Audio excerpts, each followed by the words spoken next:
are walking the streets of Earth.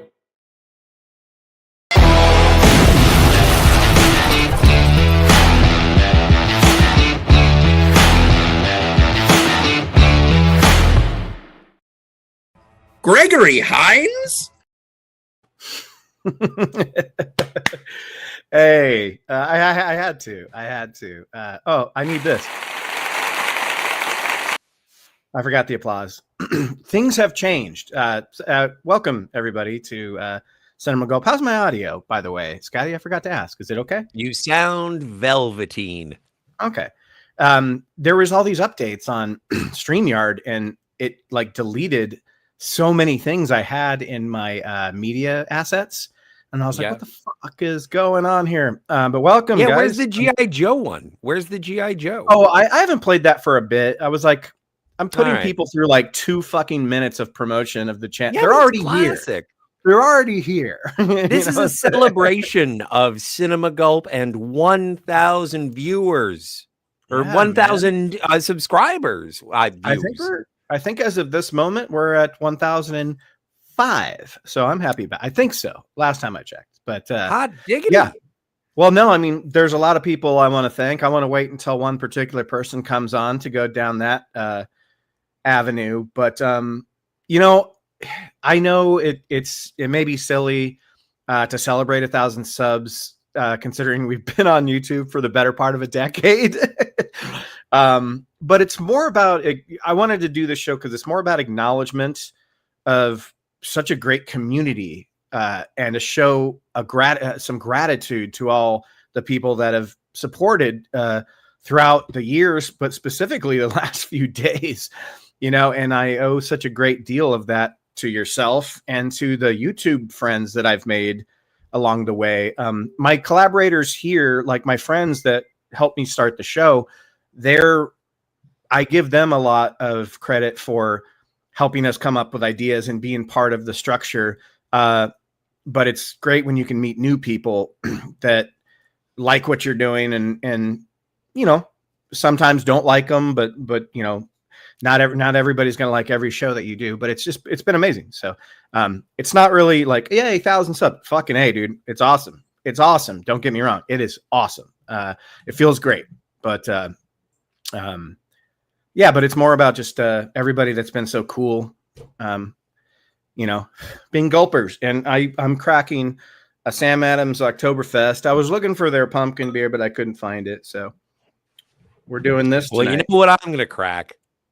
I do. A nice PBR. Yes, sir. Cheers, my friend. Cheers. Cheers, my friend. And here's to gulping. Here's to gulping. Let's take a gulp. And I know there is a certain propensity towards being modest when it comes to achievements, but I do think, like you are of a talent and a passion in terms of talking about movies that it predates all of that lockdown nonsense. Like you were doing stuff in studio and you were doing stuff with your friends and you were really passionate about it. And you took advantage of an avenue to be able to express that and put on a show. And I mean this, like some people will say the word Muppet as a pejorative, but like you literally are Kermit with the Muppet Show. And if you go back before it was all sort of Zoom calls and this kind of bullshnaz, I would love to be in studio with you today, sir. I know. But like you were doing that before, you were doing this before it was like, oh yeah, no, we're all locked down. What do we do? Well, I do have, a camera on my computer. It's like you were doing this as an art, as a variety show before any of us even thought about it. And I myself am very grateful for you sort of rescuing me from listening to video essays, but being able to be a part of some sort of weird comedic commentary. And like you've helped me specifically. And so for me to be here on your 1,000th subscriber show, I think that I would be remiss if I didn't say, don't forget to like and subscribe. And also, if you would like to support the channel, the super chats should be active momentarily. You know, I got this Yeah, something happened with AdSend or whatever it is, the Sure, stupid thing. Like I don't know, something happened where they're like, you can't monetize because you didn't do this. I'm like, well, I was never prompted to do what you're telling me I didn't do. I'm like, I don't know what you're talking about. Sounds But like a you know, Authority song. we'll get it worked out one day. But All right. yeah, but you know, we have a sponsor lined up. Can't really talk about it yet, but as soon as I was telling them, as soon as we do hit 1,000, would you like to sponsor the show or at least videos here and there? And they said, yeah. So that's kind of cool, but that's neither here nor there right now because that's jumping way ahead of yourselves or way ahead of myself. But no, I thank you for saying that, Scotty, because when I first met you, you had such a funny way about speaking about things, very much like me, where there's some self-deprecation, but there's also so much knowledge in there and stuff like that. And you had this really great screen presence, for lack of screen presence. That's the right word. Yeah. So I'm so happy that you chose our channel to be one of those that you wanted to come on and contribute to. And like I said, we've only been better for it. You can't get rid of me. Huh? You're the one that bailed on the live show, my friend. You're the one. That's true. That is true. No, but you didn't. I am bail. happy. You didn't bail. You I am just happy got to be. What was the guy? Not Larry Sanders. It was the other guy, the guy with the mustache, Hank. I'm happy to be a Hank. Oh, you mean the Jeffrey Tambor.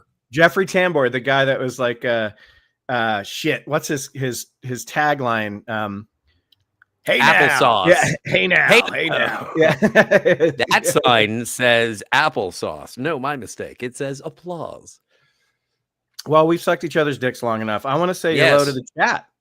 Yes. DJ Play Nice. Oh man, you're one of the best, man. For a couple of years now, you've been just pretty much doing nothing but giving us likes, giving us views, and spreading the word, and never asking anything in return. Although I would love to, collab with you one day. You never really seemed to need that, so I appreciate you very much. Salute, congratulations, thanks, man. Oh yeah, this is one of your and Jill's regulars. Hey. I love the name. Cuber. It's nice to see you, you silly old bear. Let's see, who else do we have? Oh, Lemon. Hey, Lemon. I know. I feel like I used to go Lemon all the time, but we haven't done a live show in a couple of months, so it's nice. Sorry. And let's see, Hale, a bunch of Hales, and then our girl who's going to be here soon. Hey, there's my boy. Howdy cow. Holy cow. Congratulations, guys.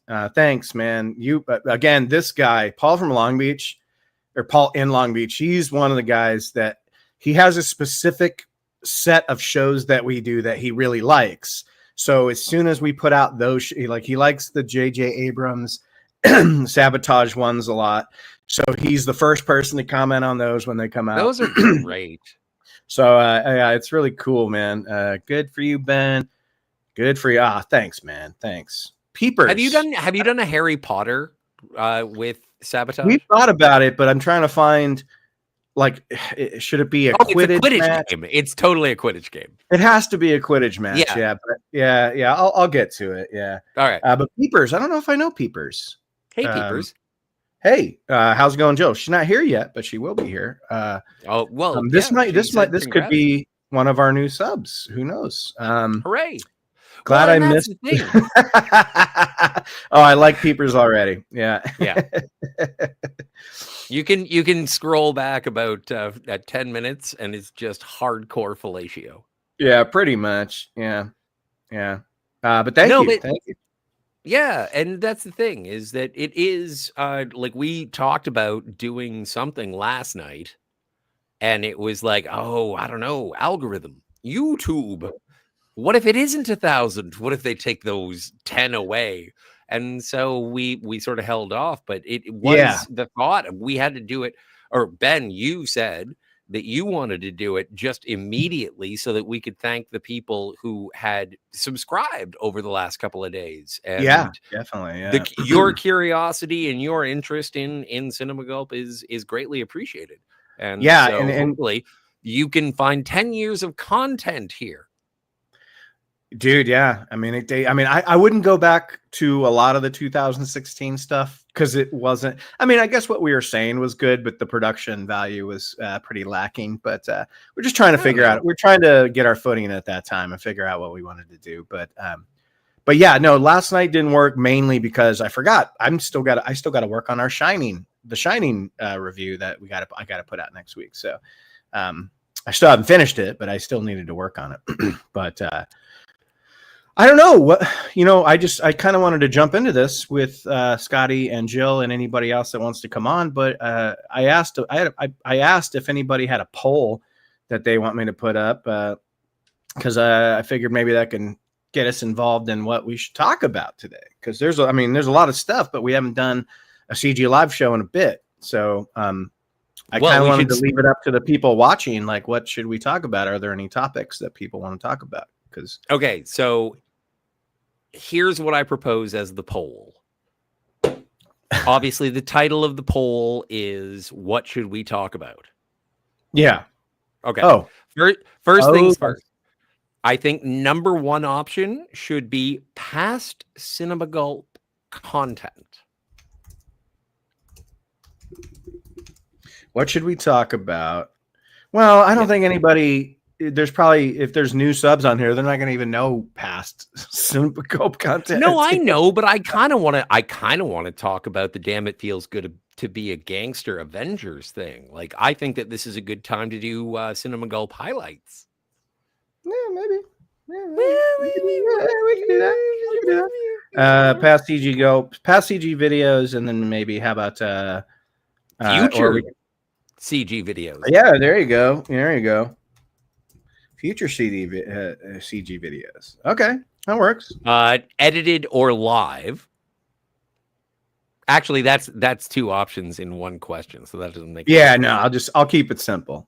So let's just so what do you think on so past, what are we talking about? The past ones, the future ones, or dude, we gotta, I don't know, Gregory Hines?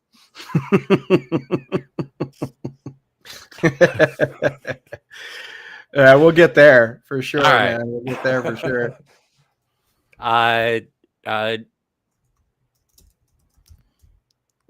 Best/worst. I think that's an acceptable sort of either or.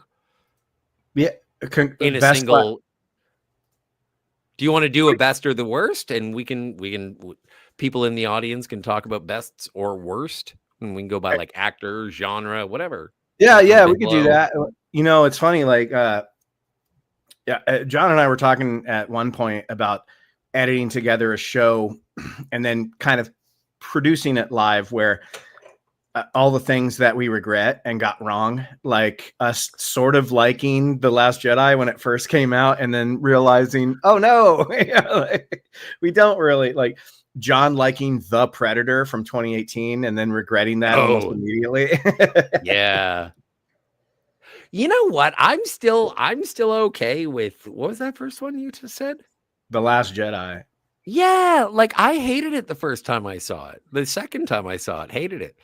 And now, like, because of my friend of the channel, Catherine Cook, Sly Snide, she's a fan, and she is sort of, I don't know what it is. I don't know what it is, but when she says just watch it as a movie, and I did, and I was like, you know what? I still, like, it bristles me, but I can appreciate it for the film that it is. Yeah, I mean, unfortunately, I can't watch it as just a movie because it's a part 2 in a third trilogy of a franchise. It can't just be a movie on its own. Yeah, visually, it's one of the coolest looking movies. There's no static shots. It's just gorgeous. It pops. It's way better looking than something like Rise of Palpatine or whatever that came afterwards. But that's. That's in a vacuum, like visual. I don't know. And that is the difficult aspect, is that you have to watch, if you want to appreciate The Last Jedi, you have to watch it in a vacuum. And if you, I can't do that. Yeah, But- no, fair enough, fair enough. But that's the entire like sequel trilogy, and the only one that I will give a pass is the Force Awakens. Yeah, Like fair that. enough. Yeah, it's like poetry; it rhymes.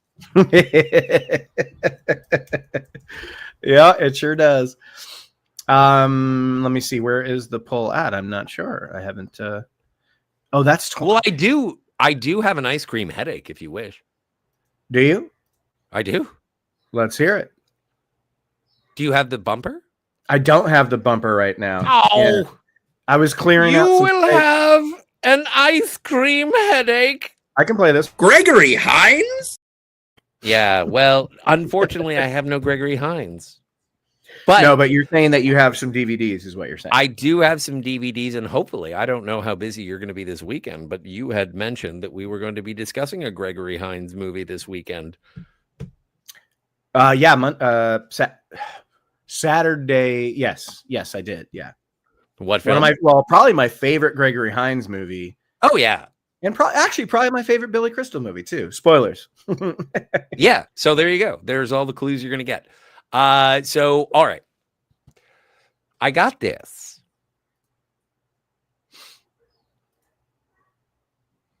The What? Singing Detective.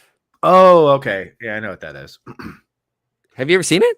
No, but I've heard of it. It I've is. not seen it. That is just the extra. So that one wasn't really important, but I watched it last night. I had purchased it a couple of weeks ago. I watched it, and I got it because it is the movie that sort of put the first rung on to Robert Downey Jr.'s comeback. Yeah. Okay. Now. Yeah. Yes. That And Mel Gibson. It was like right before Mel Gibson and Robert Downey Jr. swapped in terms of their popularity. It was like, oh, we don't like Mel Gibson. Yeah, it's right around Kiss Kiss Bang Bang where Mel Gibson opened his fucking mouth and Robert Downey Jr. gave a great performance. Yeah. Yes, absolutely. And so it is a cinematic artifact that I am proud of. I watched it and I liked it a lot. The other day, I had the very great pleasure of watching Tales from the Crypt Demon Knight. Yes. You guys were doing a show. Yeah. And yeah, Northern English Bastard, who was also part of the, and Jill will tell this story better than I do. But he was a great assistance in terms of subscribing. So thank you. Everyone. He has, and I'm going to bring him up for sure. Nice. We've already been talking about being on each other's. He sounds weird. Being on each other's streams, you know what I mean? You guys are gonna scissor. We're gonna cross the streams, is what we're gonna do. But, yes, but no, I wish the Tales from the Crypts movies had gotten more than the two that we got, because I like Bordello of Blood a lot and I like Demon Knight a lot. They're just fun schlock and I love it, and they kind of stopped after that, and I don't know why, because they were fairly cheap movies to make. I mean, dude, you had Dennis Miller going cha-ching with a fucking I love it. That's the other one, but yeah, no, but Bordello of Blood, the only way that Dennis Miller would be in that movie, he was like, babe, you got to pay me $1 million. And so they did. And I then host Monday Night Football, for God's sake. No, he hadn't done that yet. Yeah. No, I know, but it's the only reason I watched Monday Night Football, to be honest. Anyway, he was bad. I watched Bordello of Blood today, and I would love to cover Bordello of Blood someday in terms of a review. But next, I have to say, I want to hold for 1 second. Oh, yeah. Let's hold. The OG Mark B. Grats to the channel for for first 1,000. Dude, Mark, he's the first person that came on the show after John and I created it, and we just loved working with him. I hope he's still here to listen to this. But yeah, when Mark B came on, it was right before, because we spent our first year and a half, 2016 and most of 2017, off camera. We never were on camera. We were just one of those shows that played clips and stuff like that. And then mid 2017, we're like, fuck it. Let's build a set and like make a show every time we're on. And Mark was one of the guys that first started showing up on there. And he always had a lot of knowledge. He was very smart. He only showed up when he knew he had something good to say. He wouldn't just show up on any show. You know, he's like, I don't like that, so I don't really have much to say. So one of his biggest his first show was Blade Runner, when we did the Blade Runner, and then we did the 2049 when that came out with Mark. And that was a lot of fun because he liked those movies. But anyway, I just wanted to acknowledge Mark because he's the first person after John and I started the channel, and I'm glad he's still here. He's still doing the show here and there when he has time and when he feels like it. So we love you, Mark. We love you, buddy. Love you, love you, love it.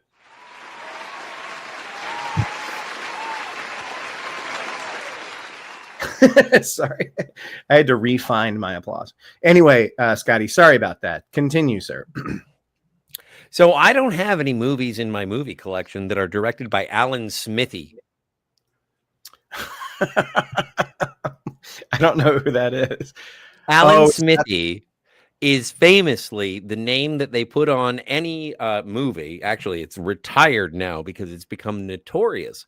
If you wanted, as a director, to remove your name from any motion picture, then they decided on the name Alan Smithy. I don't know how they decided on it, but it was decided upon.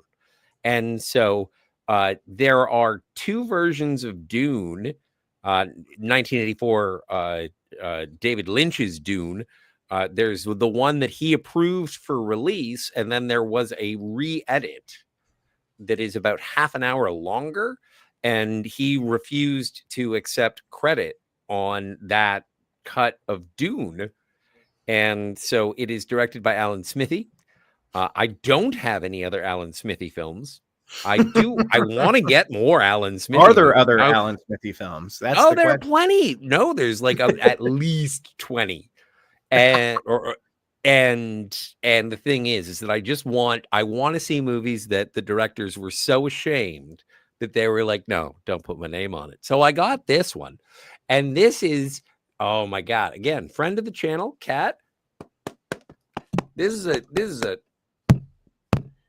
steel book. What you call a steel book. Yeah. It's so shiny. Its reputation precedes itself. Yes. And it's got the liner notes. It is a flip disc, which is kind of a neat thing, but it's also going to be. Anyway, I can't wait to fall asleep to that about 7 times before I realize that I don't like Dune. Then I'm not a big fan either, man. I want to like it. I want to like it. It's like every time I want to see Barry Lyndon, it's like, sounds so fucking cool. I've never been able to fully grasp and get enveloped into what's going on. Like, the ideas are great, and Herbert, whatever, it sounds amazing. My favorite Dune product is David Lynch's because it's so fucking David Lynch. It's so weird. The cat in the cage milking, like, it's insane. Like, so I saw that in the big screen last year, and I was like, this movie is amazing in maybe all the wrong ways. I don't know, but I just fucking love David Lynch's Dune and everything else. Like, Denis Villeneuve is such a good filmmaker, but I just didn't connect with that stuff. Visually, I liked it. No, but I went into it expecting to be bored. I was bored. Yeah, but it was visually and visually, sure. I was dead. But yeah, no. So anyway, and that's why I got the extended cut, because I was like, if I don't understand it, what if I just need it to be longer? Well, I mean, that's the thing. Like, what didn't they call the Dune movies like Dune 1 and Dune 2, but now they're doing another one, but it's not called 3, it's called something else. I don't know. It's called Dune Toon Abbey. I would watch that. Yeah, no, I'd be okay with it as long as they wore ties. Okay, so enough with the Dune. I do have it. It's a David Lynch. It's a David Lynch. Come on. Honestly, like the David Lynch, watch that movie in a theater where you're just paying attention to it, and it is so fucking bonkers that it's Yeah. constantly entertaining, even if you don't know what the fuck is going on. Yeah, It doesn't matter. you know what? I would be afraid to get stoned before watching Dune in theaters. Makes sense. And I'm talking about David Lynch. I'm like, Yeah. I did imbibe when I saw the Denis Villeneuve, and I was like, yeah, this is perfect. This is perfect. But if I were to watch David Lynch's Dune on an inebriate, I'd be like, no, get me out, please. No, this is worse than Naked Lunch. Yeah. Well, Naked Lunch, you last- have your best of everything. You have your fucking what is it? William S. Burroughs book, right? Yeah, was yeah. it? It was William S. Burroughs book. Yeah. And So you got- I'm dropping a link to Infinity Space because somebody was asking for it. Yeah, all right. Sweet.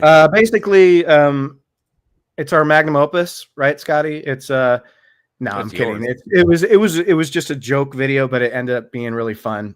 2 days of shooting. We basically just took the scene from Office Space where they beat the shit out of the copier and made it the Infinity Gauntlet with Thor, Captain America, and Hawkeye because we couldn't afford any of the other costumes. So we went with do you have any other DVDs there, Scotty? Last one, and this is the one that I'm most proud of. It was the cheapest. I've never seen it, or at least I don't recall seeing all of it, and I know it's going to surprise many. Postcards from the Edge. Carrie Fisher's quasi autobiography, right? That is correct about her the mother. life and the life and times of Carrie Fisher, and what was the name of her mom? I want to say Debbie Reynolds. Debbie Reynolds. Yeah. That movie is heartbreaking, man. It's heartbreaking. I have never seen it, but also this is one of those movies. We've talked about this in terms of my proclivities towards physical media, but I love a good audio commentary. And you know who does the audio commentary on this? Carrie Fisher? Carrie fucking Fisher. Oh, dude. Is she high? I will find out and let you know. Oh, yeah. You haven't seen it yet. Yeah. Sorry. I don't mean to poke fun at the deceased, but it would make sense considering the time frame that movie came out. But it's a pretty heartbreaking story with really good performances. And it's interesting how Debbie Reynolds had Carrie Fisher. Carrie Fisher had Billie Lourd. Is that her name? Yeah, I think so. So. Why don't they carry on the Fisher name? I don't know. Or the Reynolds name. I don't know. Everyone's got different names, and it's fine. But yeah, it's very strange. I don't know. I do appreciate. I don't know if Gary was on the scene during the audio commentary. I think it was too early for that. What year is this? Like 92? That sounds about right. 91, 92. Yeah, I could be wrong. But I want to say, like, if I'm missing a little bit of the chat here, I've never seen my chat filling up so quick where it's just going up and down. So I'm slightly overwhelmed by that. So I apologize if I haven't. Usually we're just talking to like one or two people and going back and forth. So well, tell you what, I gotta go have a cigarette. I'll be back in a moment, and then you can. Can't leave me, Scotty. No, you can't. Okay, go for it. You're good. You're good. I'm really good at smoking. I'm gonna take like 3 minutes. I miss the days where you could smoke in your You and me both, sister. You and me both. All right, my man, go for it. Oh my God. So I got closure / results on the chat.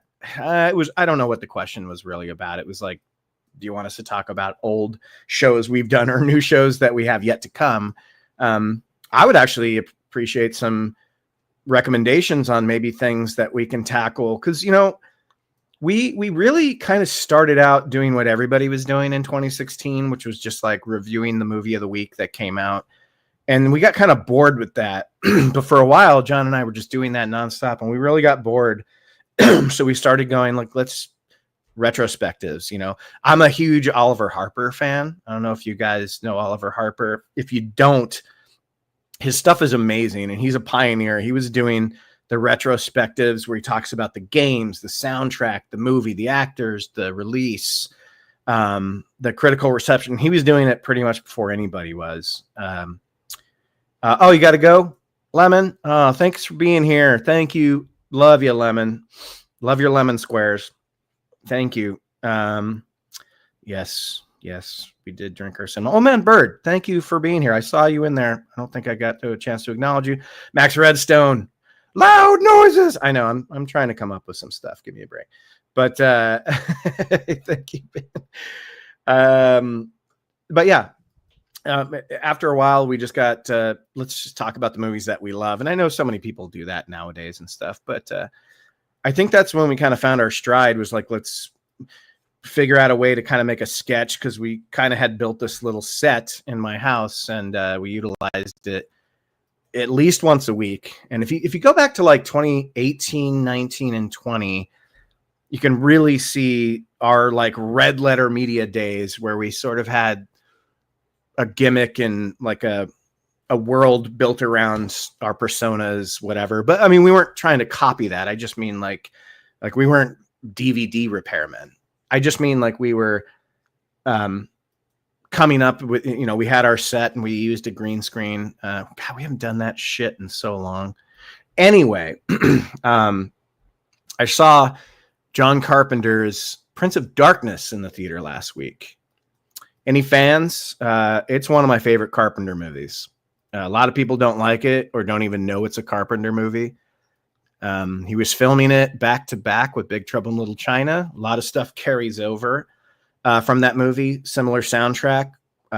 You have your couple of the same actors in it. I can repair DVDs. I don't know how you would do that, but I'm sure it's possible. You just have to buff out the scratches. That's pretty much the only thing there is to it. But yeah, I unapologetically love Prince of Darkness. I know it's part of what John Carpenter called his Armageddon trilogy, something like that, where it was The Thing, Prince of Darkness, and In the Mouth of Madness, and it was Body, Mind, and Spirit. Body, Mind, and Spirit makes sense. I like to think of Prince of Darkness in the same universe with Big Trouble in Little China, and they live. I don't know why. They just have a cohesive nature to it. Toothpaste. What are you saying about my teeth? Oh, toothpaste for a DVD or a CD. I think I've heard that in my life at one point, but I don't think, I clearly have never tried it. Hey, Scotty's back. Okay. I've been trying to fill space there, Scotty. I think I've been doing an okay job. I just think I'm bringing up things that people are like, what the fuck's he talking about? Yeah, that's fair. That's fair. I was talking about Prince of Darkness because I think it's one of my favorite John Carpenter movies, and not a lot of people agree with that. I love Prince of Darkness. I have never seen it. Oh, it's so good, dude. You got to see it. It's streaming for free right now on Tubi, I think. You should check it out. Everybody's going crazy about this Tubi thing. It's the best streaming service there is, as long as you can handle commercials, because you can find fucking anything on there. I love it that the group is having a conversation amongst themselves about how to repair a DVD, because I mentioned how one of our influences was Red Letter Media, but we're not VCR repairmen, we're DVD repairmen. And now people are like, how do you repair a DVD? And now this is just going on, and I love it. You know what? The secret is really Kentucky Fried Chicken wet naps. Well, see, that's what people are talking about. Different sort of, they didn't say that, but now they're talking about toothpaste. I'm like, okay. Ding dong, ding dong, ding dong, ding dong. I'm trying to figure it out. I do want to say that I have to thank you specifically for introducing me to this film. Yes. So this is, I don't know if anybody's actually seen the Nicolas Cage movie, La Croissant. It's one of the best movies of this decade. It is absolutely. And if you go into this expecting like full hog Nicolas Cage in some sort of John Wick ripoff, you're going to be very much let down. But yeah, I think the marketing. Yeah. Marketing should be fucking fired for this movie because this could have been an Oscar contender. Yeah. And they advertised it like it's an underground chef and line cook fight club or something, you know.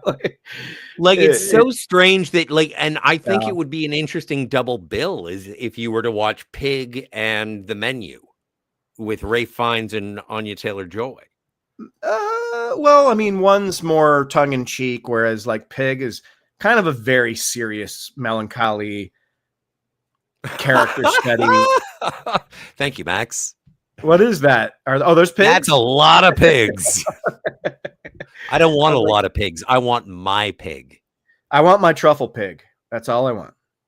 I just want my truffle pig. If you haven't seen Pig, Adam you're Martin. missing out. Like I think that it is. I think supremely underrated. One of the best movies that I've seen. At least, I'm with you. 10 years, and it's honestly when people say like Nicolas Cage has kind of turned into a caricature of himself, they tend to forget some of the performances he's had over his career. When he believes in something and really sinks his teeth into it, I don't know if there's anybody better. He has a monologue in this movie at a fancy restaurant where he just undresses and just ARs this cook. I'll tell you later, Scott. Anally rape? Pretty much, yeah. All right. With that ASS, but and his performance in that scene is just, you're fucking glued to what's going on, and like watching him just tear this guy apart who doesn't know what he's doing. It's insane. It's absolutely brilliant. And I think Nick Cage, he had his like tax problems, and then he kind of did a bunch of red box shit for years. But fuck, man, when he's invested into something, like he doesn't fuck around, you know? So. Well, and also as anyone who has been in any capacity of the service industry, you've known people who were arrogant and condescending towards you, but you also knew what you would do if you had them at their mercy. So it is a revenge story, but it's also from the people who could never get revenge. And oh my God, it's beautiful. It's heartbreaking. The performances are great. If you haven't seen Pig, highly recommend. And I have to say that recommendation is because of your recommendation, Ben. Well, thanks. Yeah, like me and my friends would always see, well, we still do to this day, see any Nicolas Cage movie. And for the most part, you get what you pay for. You get the Cage rage. And he did for a while kind of turn into just like a joke, where it's like, is this performance art or what is this? And then Pig came along and we're like, oh, this trailer looks ridiculous. I can't wait to see him like searching for his pig. Like you said, like John Wick meets Fight Club, but for a pig.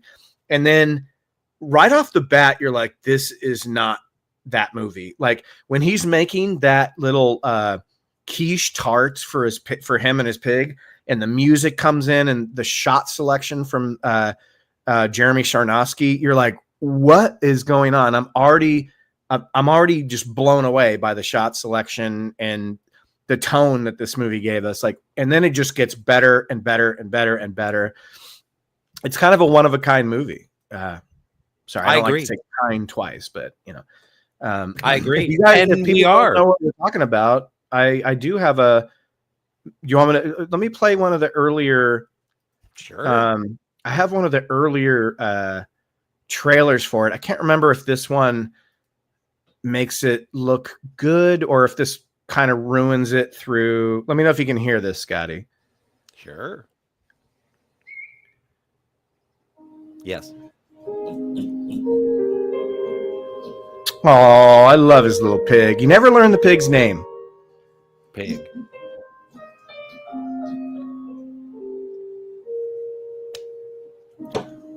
So if you want to know what he's sniffing, it's not shit or cow shit. He has a truffle pig. And I'm just stopping it to explain that for copyright purposes, but Neon's pretty cool. Neon is pretty cool.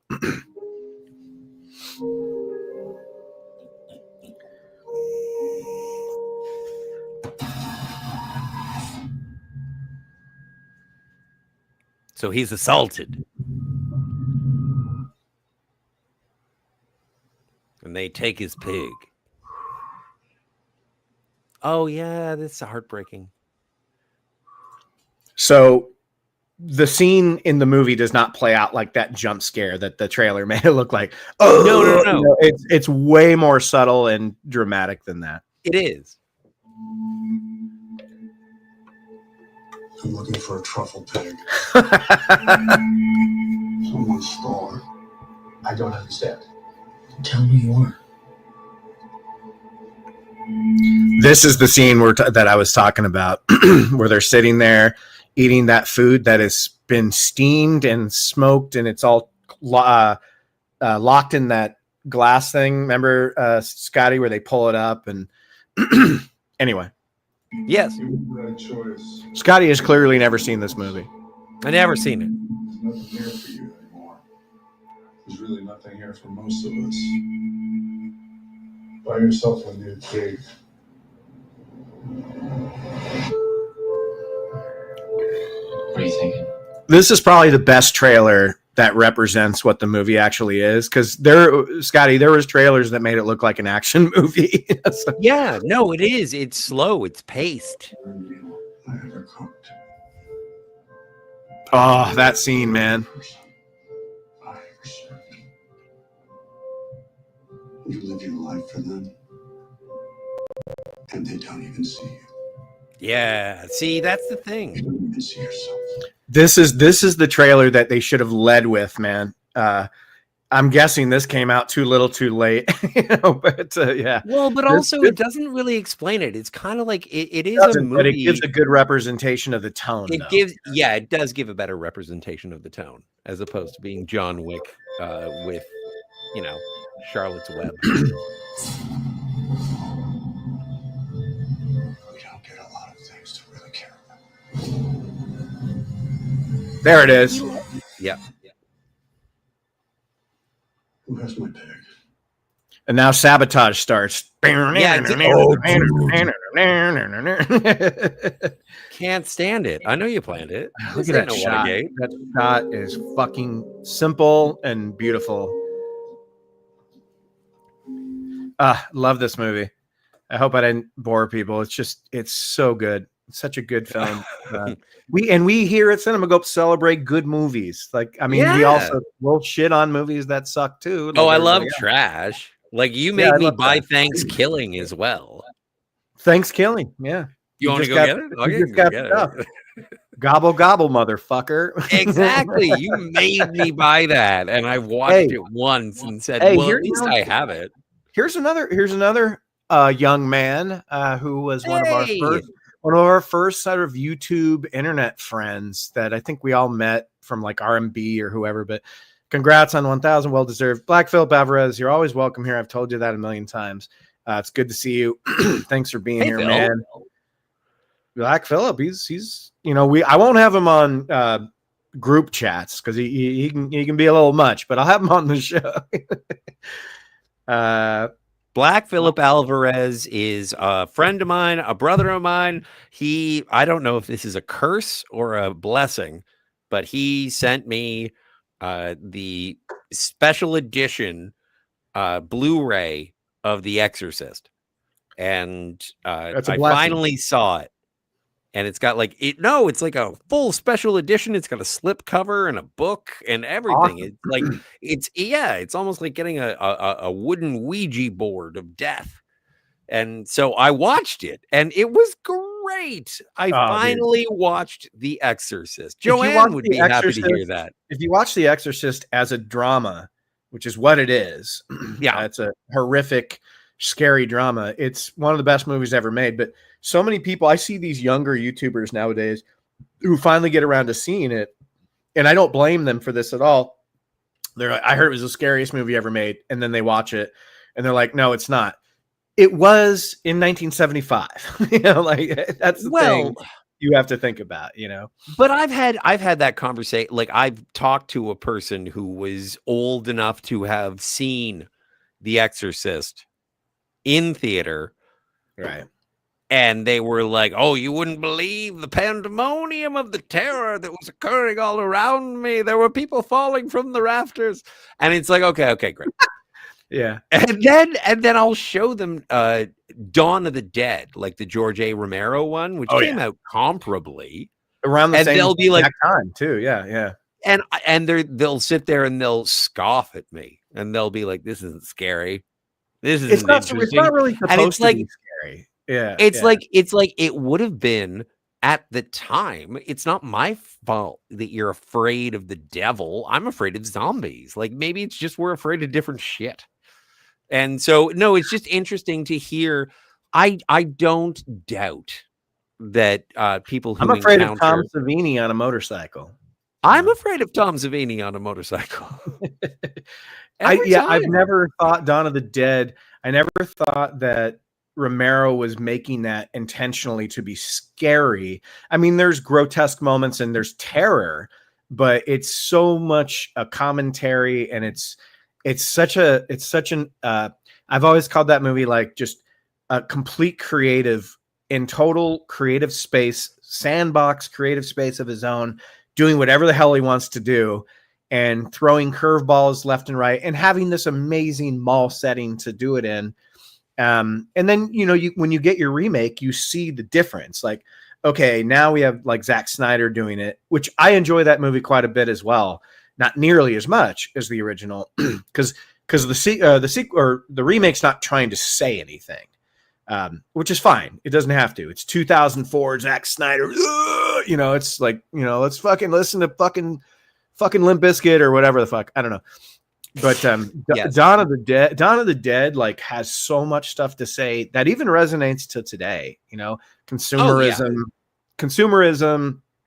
political control, all kinds of stuff. But it's also so fucking entertaining. It's so entertaining from beginning to end, in my opinion. Well, and it's I guess now that you make me think about it, I guess the Exorcist is scarier than Dawn of the Dead. Yeah. Well, it makes you think later on about the scary stuff more, I think. Yeah. Like I was Hell, recently telling heaven. somebody about Session 9 and how scary I thought it was, because I'm such an advocate for that film. And then they watched it. It was Joanne, and she was like, I just didn't really find it scary. And I'm like, I wasn't going to sit there and defend it and say she's wrong. I think I saw it when it came out in 2001, and I was stationed on an aircraft carrier at that time. So there was imagery in that movie that stuck with me later, like empty corridors and sounds and things that when I was walking around the ship late at night and it was dark, that movie kind of popped up in my head. If she didn't have that sort of thing about it, plus when you watch a movie 25 years from when it was made, the people have talked about it so much that you're obviously it's not going to live up, is what I'm saying. But anyway, I don't Scotty, know. Some things. Take the reins, Scotty. I'll be back in 1 sec. I just got to grab another one of these bad boys. All right, you go and get your bad boys. By the way, Thank don't you. forget, Maybe you can catch up on the chat if you want. Go for it. No, that's what I was planning on. Stop yelling. Anyway, I'm a new hire, so I'm allowed to get yelled at. Thank you again, everyone. It is such a delight to be able to celebrating with you 1,000 subscribers on the Cinema Gulp channel. We're hoping that we'll be able to see a couple of video clips of previous Cinema Gulp successes. Let's see. Do I have anything? Do I have any videos? What? Did we just become best friends? Yep. I found them. I found the jukebox. Oh, I think it's one of the best films of the year, and I think the last word I would apply to it is conventional. One of the things that I... That's good enough. I don't need to play the whole thing. I just wanted a little Ebert. Oh, so it is absolutely fantastic to have you guys here. And I just wanted to let you guys know. Oh, here we go. Anti-Derivative Jill, friend of the channel, approximately 25 minutes ago said, you should definitely talk about past and future shows, but also you should mention as many of the people you can to think about who has contributed to the creation of the channel and who has contributed. Well, that is an excellent point, Jill. I would like to first of all thank, oh my God, if I were a worse individual, I would say myself. That's where I was going to go first, but I'm not a bad person. So I'm going to say thank you to John Stark. I'm going to thank Elvirus. I'm going to thank Ben. There are other Bens. There's another Ben. Ben stick together. It's so Ben weird. too. Ben too. Ben too, right? Yeah, we call him Ben too. He's my college buddy, man. We went to film school together. We worked in the editing cage together. Who else were the OGs of the channel? Well, Ben actually didn't come along until a little bit. He came around pandemic time, I think. I mean, we were always talking and stuff, but he and I created a show together called Flights and Flicks, which we haven't done in a while, where we talk about a movie and 4 aspects of it, and we have these Cinema Gulp beer flights, and we pick 4 different beers to talk about the 4 different aspects. I love doing that show with him. We have good beers. No, but like I said, the OGs were Mark, and then after Mark, we had Bobak and Devin, who are my Bobak and Devin are the 2 friends of mine I've known the longest. We were, I think, 12 or 13 when we met. And they've both been so fun. Devin moved to Colorado. He still watches. He's a big fan, but hasn't been on in about 5 years, where Bobak is on and contributes ideas. And he and I do live shows together on House of the Dragon and things like that. And, you know, after them, we had the Josh and Joanne show, which I loved to pieces. But Josh got a little bit kind of not sick of it. He just was like, you know, I'll just be a fan from now on. And so he just kind of showed up as a fan instead of as a contributor. But he's one of the best people as a contributor because he's always watching them. He's always commenting on them. And as you guys all know, Joanne is a huge part of CG Live, and she's Elvirus, which is great. Hey, there she is, the one and only, the one that we're pretty much the reason we're doing this right now. Well, there's a lot of reasons we're doing it, but Anti-Derivative Jill, hello. Yeah, you played me up a little too much. I helped here at the end. No. Like there's the finish line. You're being modest. You're being modest because you're such a sweet person, but you did so much this past. I mean, you've been doing stuff for us for years, but so much lately to really just like spread the word. And I was just like, I was so shocked because we didn't talk about you doing that or anything. You just did it, you know? So it was amazing. Yeah, exactly. Cheers. Cheers. Cheers, Jill. Yeah. It's funny. Someone commented earlier in the chat that Cinema Gulp is the only place where you can see Jill in form. Yeah. Yeah. Sometimes. Yeah. But I'm looking forward to so many more of me and Jill and Scotty doing retrospectives. We did such a great video of Serenity, and it's so underseen because it's so good. Well, you know, it's so good. You know what? And the thing here, it has a lot to do with the movie that you're talking about too. A lot of people are like, "What the fuck is that?" Even RMB, who I think you have video of him shouting out the channel. And yes. Even he was, when you were saying, "Hey man, we did a review of this," he was like, "It's mid," or something. He didn't like it. He doesn't like that like, movie. Really? Yeah. Shut up. No, he said not great. Serenity is not the best movie or something like that. That's it. That was. It's not the best. He was trying to be nice. Yeah, no, and it's fair enough, but it's also, we had a blast talking about that. It reminds me, okay, so when I did get, because I got the Blu-ray of the movie Serenity and the complete series of Firefly on Blu-ray, and I got them both for $10, $5 a piece from like Facebook Marketplace. And I was like, I'm on the Let's Get Physical Media Facebook page, and I was like showing off my hoarding, and I said $10, and that's Canadian, so that means they would pay me $2 if I were living in America, and and someone said you overpaid. And I was like, why are you angry at Serenity and Firefly? Yeah, And the only thing I could think of was the Joss Whedon thing, because it There's can't not be a about lot the of love. quality of the show. I thought there was way more love for that movie. People love the Yeah. show.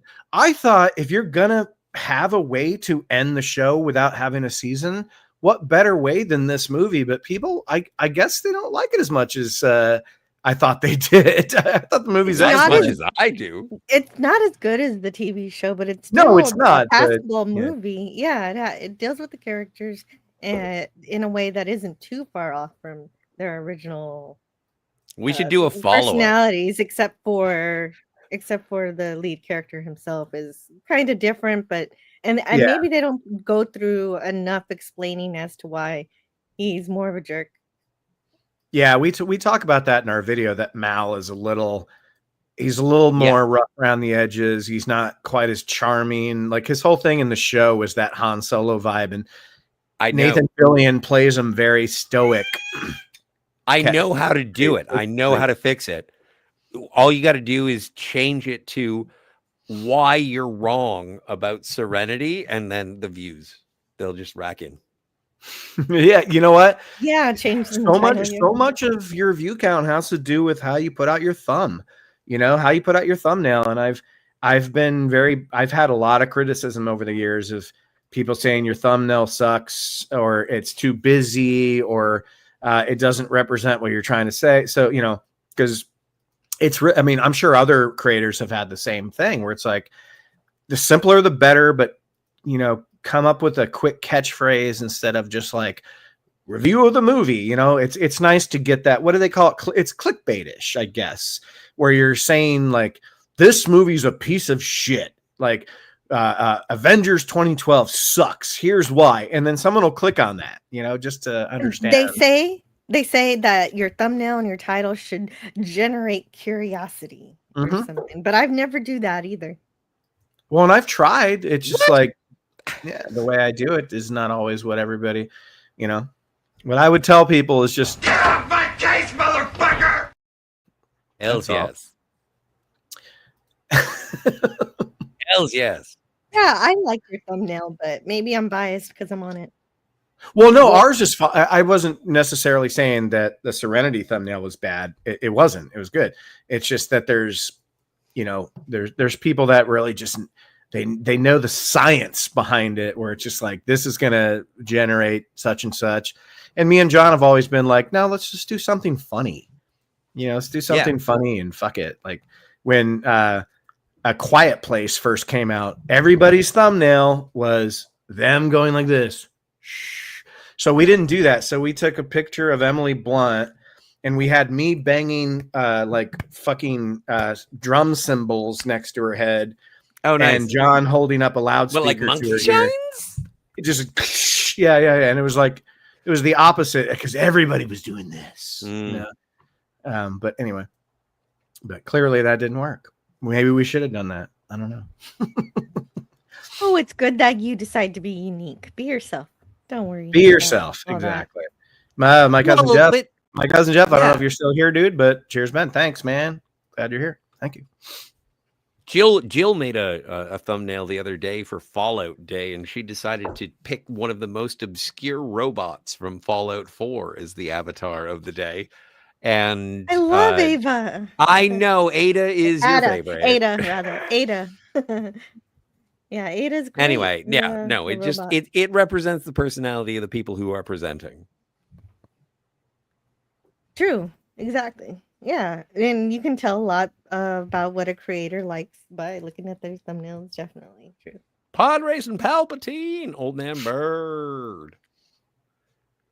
Poopus.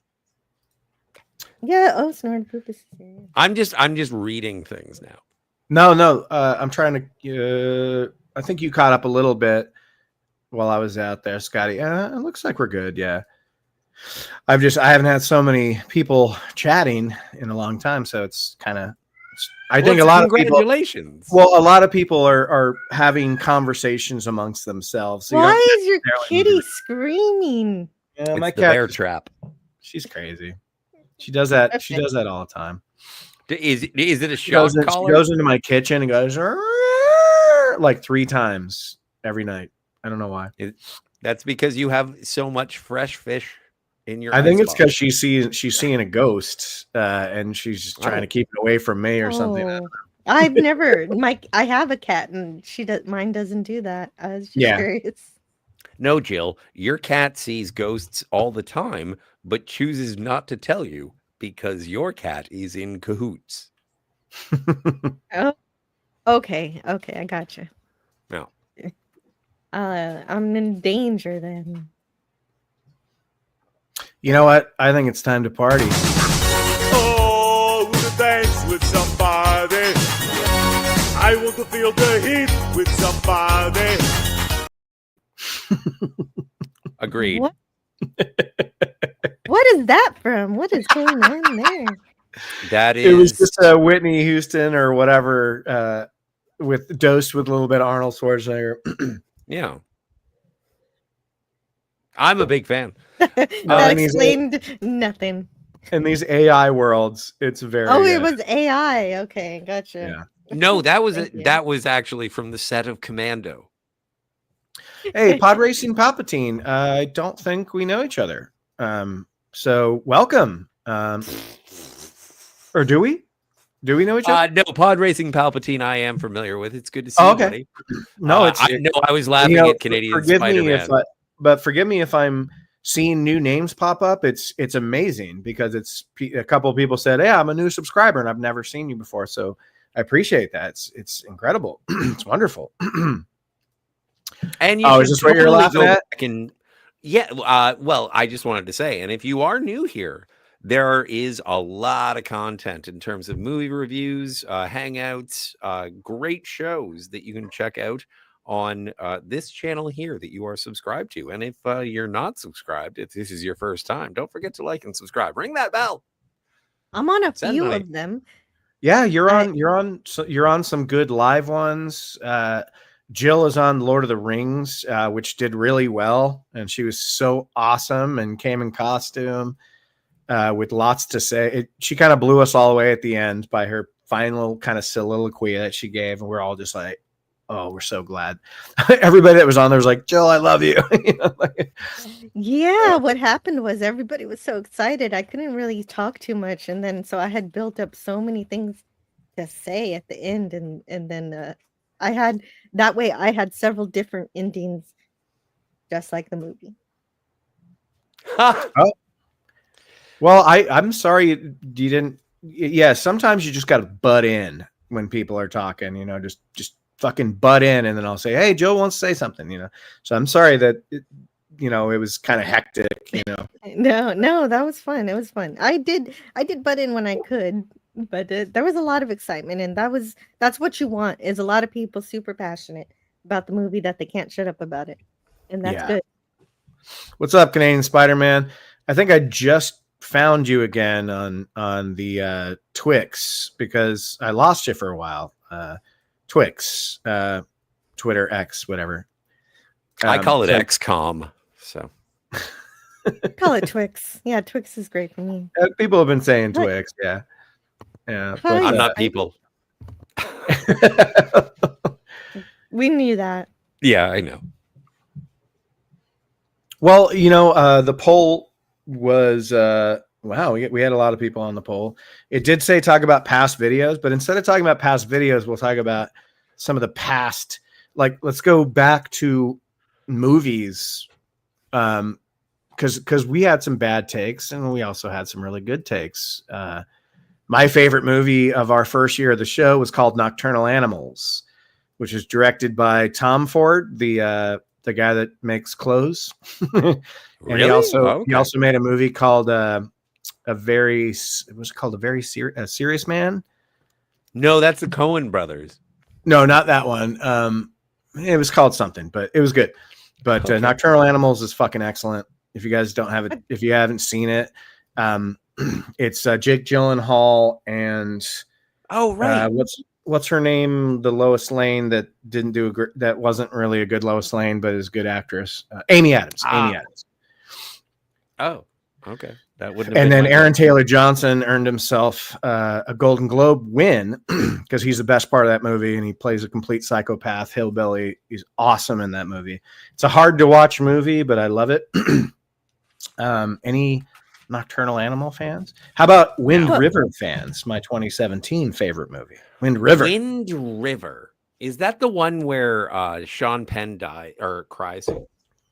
No, that's the one with Mystic Jeremy Renner. River. That's Mystic River. Oh, where he's like, "That's my daughter," and yeah. Like, I don't want to diminish the power of that performance, but seriously, I don't need to see Mystic River was excellent. What is it about? I don't want to see it. It's What about is a it? person whose daughter is abducted and killed. Mystic River is that's about awesome. like a sort of a small to mid-level Irish gangster in Boston whose daughter is killed. Oh, And that's played by Sean Penn. And I have no idea. Well, what this movie is the about. setup of the movie is that there's three friends as children: Kevin Bacon, Tim Robbins, and Tim Sean Robbins, Penn. okay. And one of them is abducted by a man in a car, and the other two stand there and watch as he gets taken away, only to find out he was SA'd and tortured, basically.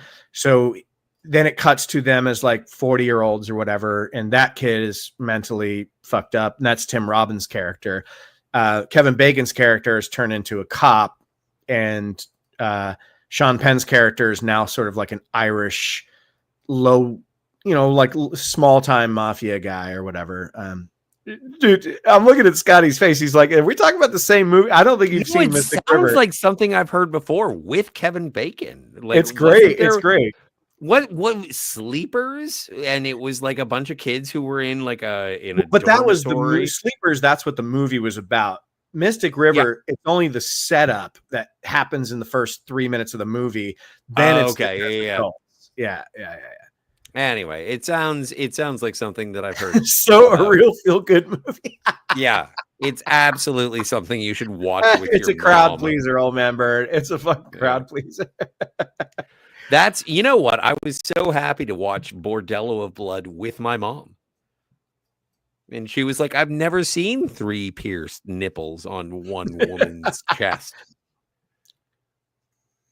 Well, you learn something new every day. Well, and I found out that my mom's nipples were pierced, but she only has 2. Oh boy. There he is. Oh my. I don't believe that. That is not true. No, but it's fun. It's a fun lie. Well, that does sound dramatic enough. Having friends grow up, one's a cop and one's a mafia. That's got to produce some good drama there. But Wind River is the 2017 movie with Jeremy Renner as sort of a tracker. John Barenthal's in it. What's her name? Elizabeth Olsen is fucking great in it. Jeremy Renner should have got an Oscar nomination for it. He's so fucking good in that movie. But Jeremy Renner is just all around a good actor. he is. He's one of those guys that's kind of under the radar, just always putting in 3-pointers and fucking knocking it out of the park. Yeah, I agree. I think that he is the unpretentious Daniel Craig. Yeah, he's definitely someone that's not. He doesn't sit there and suck himself off on camera like in interviews. Yeah. This is such a process. Like he's not that kind of breed. Like he's kind of a Southern guy. He's a fucking, he likes horses and tractors and shit. So. Well, he and tractors have fucked him. Well, tractors love him. Yeah, snowcats. Yeah, that's true. Oh no.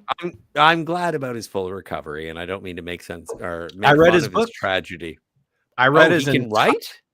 I read his entire book from cover to cover on my flight out from Orange County to Colorado to go backpacking. and then I read the first half, and then I read the second half on my way back. It was very easy to read and just kept your attention. So I literally read that entire book in like 3 hours, because it only takes an hour and a half to get to Colorado, hour and a half to come back. And I just left the book. It's also not James Joyce. Well, no, but it's like you're so interested in, you know, the stuff he has to say. Yeah, of course. But I just left the book in that little slot in the back seat, you know, in the back of the airplane seat. I just left it there for somebody else to maybe pick up and read, because once I'm done with a book, I got no use for it anymore. Yeah. So yeah, but it was really sweet of you to share. And you did he? Sorry, Jill. Did he? I'm sorry. I had a question. Did he write it before or after his accident? Oh, after. It's called my next During. breath. No, it's called My Next Breath. So it's a lot about his life. The first 2 chapters are about where he grew up, and then it gets into him into movies, and then it talks about Avengers and Hawkeye, and then some of his other work after, and then right in the middle it gets into his accident, and then his recovery from the accident. So it's pretty fascinating, actually. And you also read Arnold Schwarzenegger's audio biography. No, I read the book. I didn't do the audio. No, I just tripped over the word. I'm sorry. Yeah, it's called Total Recall. It's amazing. It's fucking great. It's a lot bigger. You said it was inspiring. It's very inspiring. You know, whatever people think of Arnold Schwarzenegger now, that's fine. But man, I got so much respect for the man, for where he grew up, how he grew up, and what he did with limited knowledge, and, you know, just winning these bodybuilding championships, and then coming to the States and becoming like a real estate guy. He really, everything he has, he fucking made, like, he did that. Like, you know, if there's people that don't like his politics now, I don't give a fuck about any of that stuff. Like, I don't get the way he built himself up as a self-made millionaire. And when you hear him talk about being in films, he really did love the filmmaking process. He loved acting, and he always knew, he was very knowledgeable that he wasn't great, and he used it to his advantage. And even the fact that his accent could have gone away at some point, because he'd been in the States for so long, he thought that his accent was part of his appeal. So he pretty much kept the accent, you know, which I think was a good idea. If we one day just saw Arnold Schwarzenegger talking like, you know, hey buddy, the Rock, yeah, it would be kind of weird, you know. Hello, my name is Arnold Schwarzenegger. How are you today? Would you like to take a seat? I will buy you a car. Give me the Turbo Man. Doesn't work as well. Give me the Turbo Man. You know, put that cookie down. Yeah, doesn't work. Does not work. Yeah. Oh, I love that. So yeah, and you do have an appreciation, and everyone who hangs out does have an appreciation for movies. And even when, and there's an openness and an honesty when you get to hang out with Cinema Gulp, where it's like, you're allowed to be wrong. It's not like you're dumb. It's just like, oh, shut up. It's fine. And it's a great playground. I enjoy hanging around here, and I hope other people do too. John and I have had some legendary disagreements with things. Oh man. Every time I stream with John, I'm just like, I don't know if he likes me. And then every time I start streaming with John again, I'm like, John, do you like me? And he's like, yeah, shut up. Oh, every time we are going to do a show, he asks if you're going to be on there. He definitely. Oh, that's good news. I should write that. And remember, the tone is very important. He could say, is Scotty going to be on there? But instead he goes, oh, really cool. Is Scotty going to be on? Oh, there's a difference in tone. Big hugs, big hugs. Yeah, I wish he was here right now, but he's got daddy duties and lots of stuff going on. So, who doesn't want a daddy? What? No. Right? I fall into that trap constantly. I know, right? I don't want a daddy duty. But this is insane. It's I'm so excited to this gives me a lot of motivation. Not that I was lacking But this gives me a lot of motivation to really up the game and push forward in different ways and come up with new ideas, because we got all these new subs and it's like we can't let them down because we don't want to lose them. You know, that's the thing. Getting subs is one thing, keeping them is a whole nother game. You know, it really is. It's a whole nother game. So we got to make sure that because Jill, you're so consistent with your channel, like, you know, and Scotty, you guys are such a team, you know. But we got to make sure that you know, and there's trimming the fat I want to do. There's shows that we love doing but never really got much of an audience, so we might kind of cut some of those things out here and there. But a lot of ideas for new stuff to come. And this is kind of that, like, this I've been telling John for years, the only milestone I care about hitting is 1,000. Everything else after that is just added fluff. Like, I just want to get 1,000. So we're looked at as, like, you know, people that, you know, have an audience. It's weird when you have that 3-digit number and it moves to 4. It does feel a little different. I don't know if it felt like that for you, Jill. But Oh yeah, definitely. But you're saying my channel's consistent. It is with the live streams, but I don't do so good with the edited content. And you make some But you- really, really wonderful stuff. but your audience wants the live streams. You know, they like your conversations, you and Scotty talking about I want to say They Outer live. Limits. I want to say Outer Limits, but it's a fucking Twilight Zone. And That's Yes. it.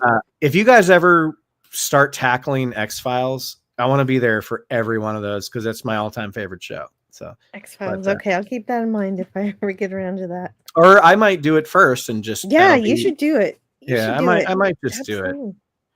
Absolutely. Do it for yourself still, Ben. Nobody cares about people who spin on a dime for some subs. Oh, no, dude. We've been saying that for years, old man Bird. Like, we've been doing this for 10 fucking years, or almost. April will be 10 years. It's all just been a hobby. We're not going to make any money on this. Like, we never plan to. We have careers. We do our own thing, but it's just not. So It's more just like kind of, I don't like to use the word validation because it sounds very vain. I don't know. There's just something that just feels nice that there's 1,000 people that give a fuck. But old man Bird, I hear what you're saying.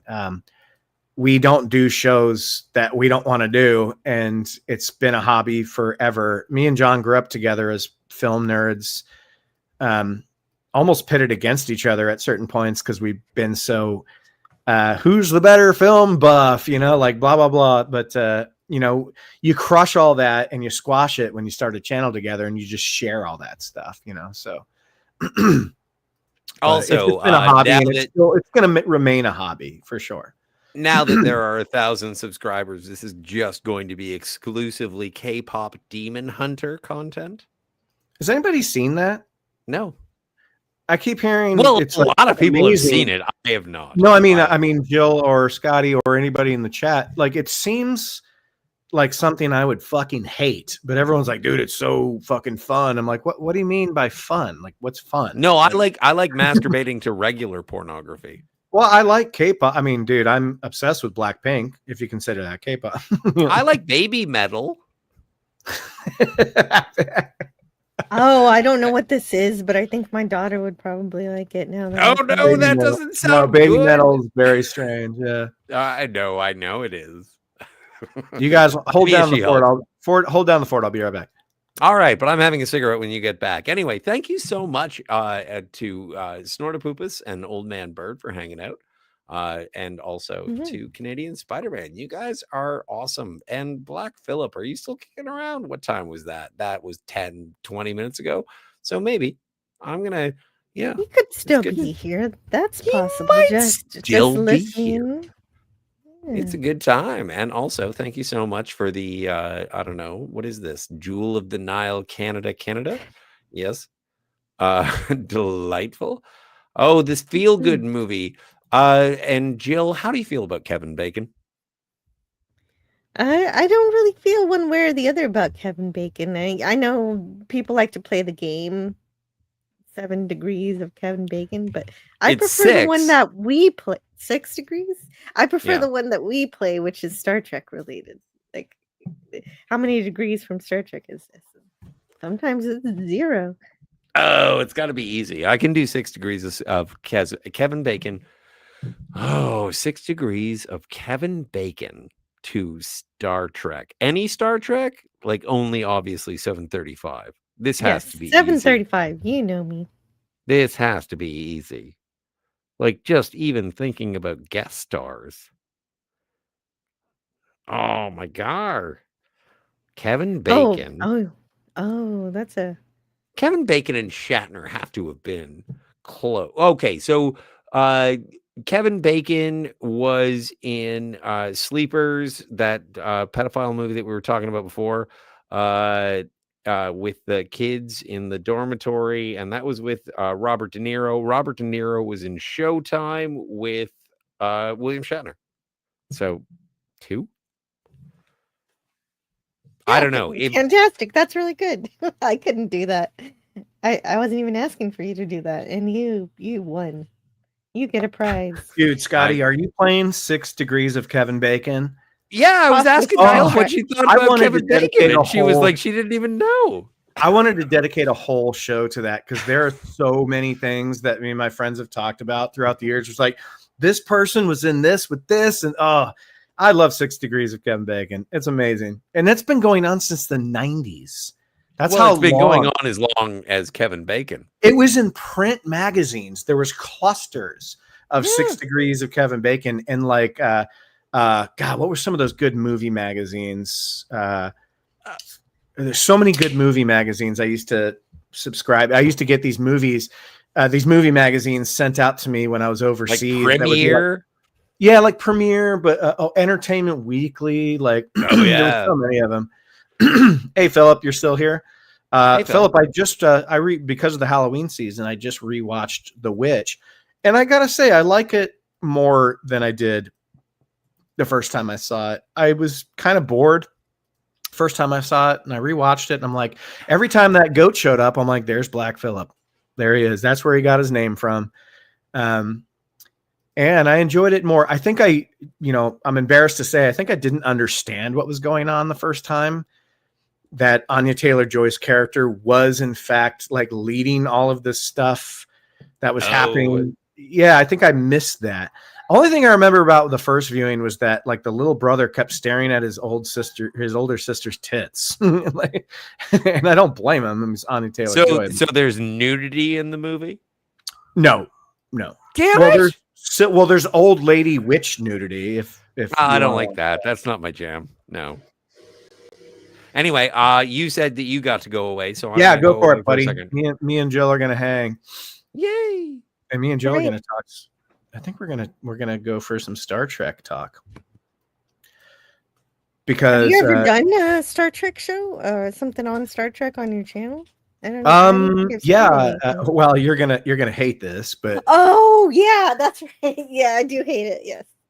what are you referring to? Yeah. The J.J. Abrams. Oh, no, not videos that, you not do, that. The Star Trek Beyond stuff.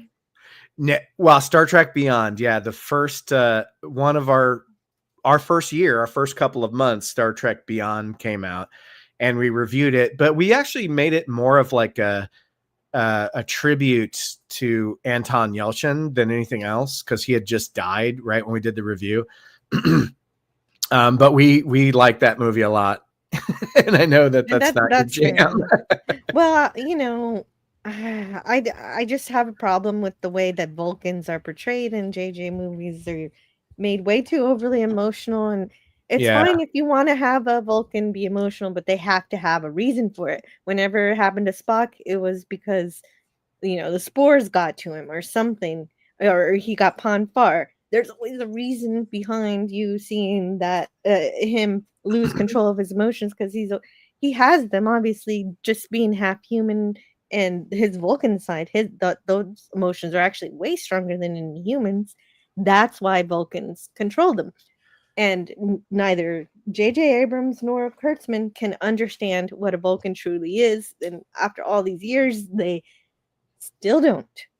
Strange New Well, World has Spock cry over not being able to well, be well, with the Nurse Chapel. when you find out that Spock is dating Ahura, you're just like, wait, what?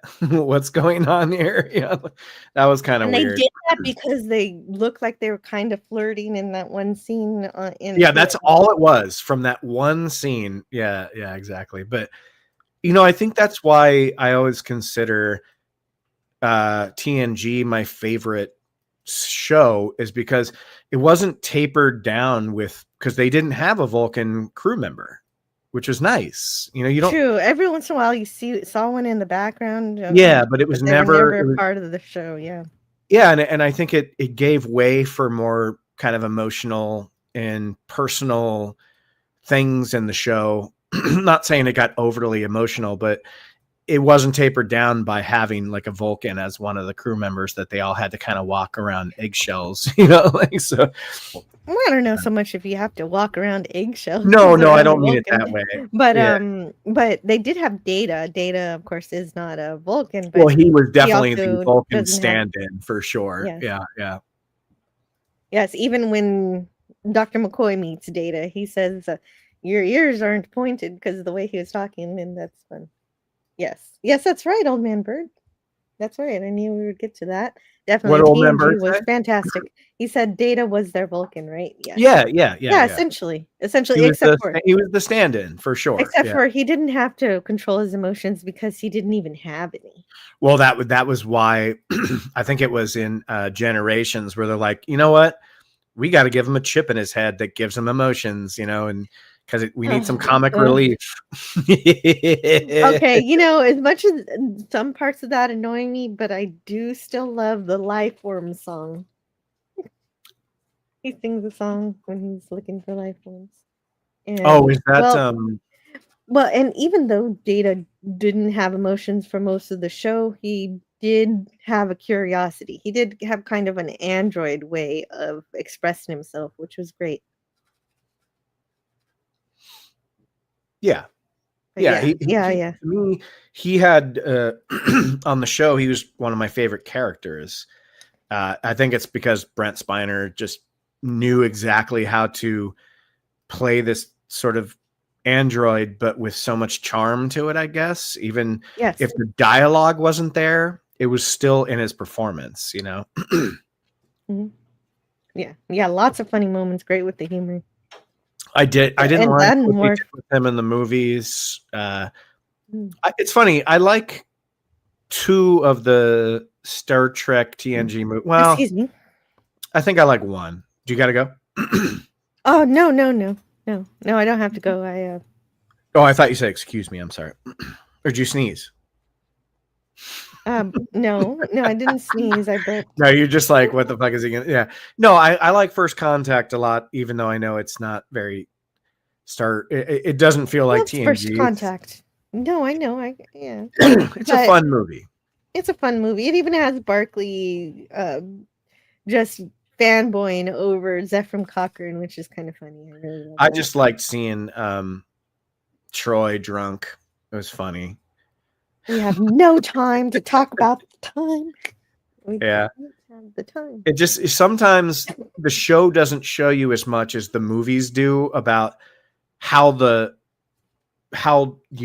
world, the universe, everything has changed, where there's no wars, there's no suffering, there's no illnesses and stuff like that. It takes the movies to kind of give them like a fish out of water story, kind of like The Voyage Home. Yes, where that's it's my like, favorite oh, movie ever. yeah, like in that movie, it brings you up to speed or reminds you of like the world that Star Trek takes place in.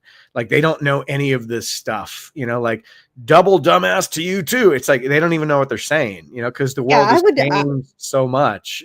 Yeah, I would hope that somebody watches the show first, but if they watch Star Trek 4 first, that's not a bad start. Oh, You can go back and I watch didn't the show. watch when I was a kid because I'll date myself. I grew up. I was born in the end of '77. So the first Star Trek movie I ever saw was Wrath of Khan as a little kid, and then I remember seeing Search for Spock and just thinking it was so boring. Oh, But no. nowadays I love it. I'm talking about when I was a kid, like a Yeah, little. yeah. Sometimes, And then sometimes every one of my Mm. friends, when we saw The Voyage Home, were just like, this is the best movie I've ever seen in my life, because we were kids, and it was just so uplifting and funny, and it still felt like Trek, even though it was, all just set in the 80s Earth. And it's a delight. just It shares the honor with the motion picture of being a Star Trek movie that is more like the TV show than a movie. yeah, and I didn't see the motion picture till I was in my 30s, and I immediately like loved it, and I was like, wow, people don't like this one. I fucking love this movie. It's so And interesting. especially if you watch the director's edition. In which way did you watch it first? I don't know. I'm sure I've seen, well, whatever one I watched was pretty long, so maybe it was the director's one. When I was in high school, like Hey, Canadian Spider-Man, if you want to cruise on, just send me a Twitter message. Sorry. or send me one. I can send you a link if you. Yeah, there you go.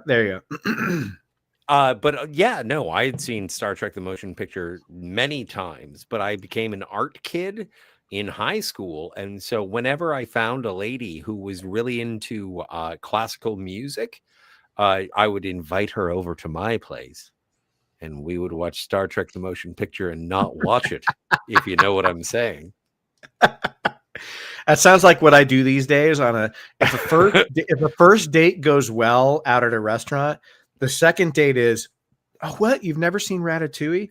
I got a surprise for you. I make Ratatouille, and I make it amazing. How about we watch Ratatouille, and I'll make you Ratatouille? Works every time, brother. Works every time. Would you like to come over and watch my vinyls? I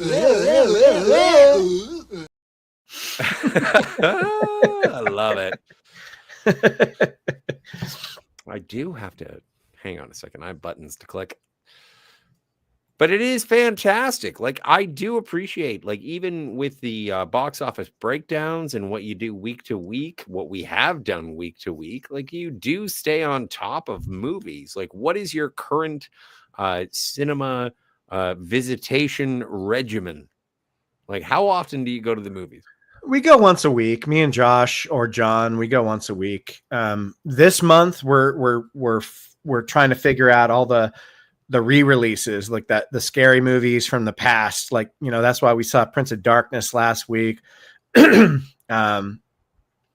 I think the last thing that we saw, I don't even remember. We decided to pass on the Black Phone 2 because we just heard it was so fucking bad. But we're gonna go see Chris Stuckman's movie tomorrow night. Oh, nice! I would love to hear. I'm very interested. I've heard visually it looks really good. So I'm curious.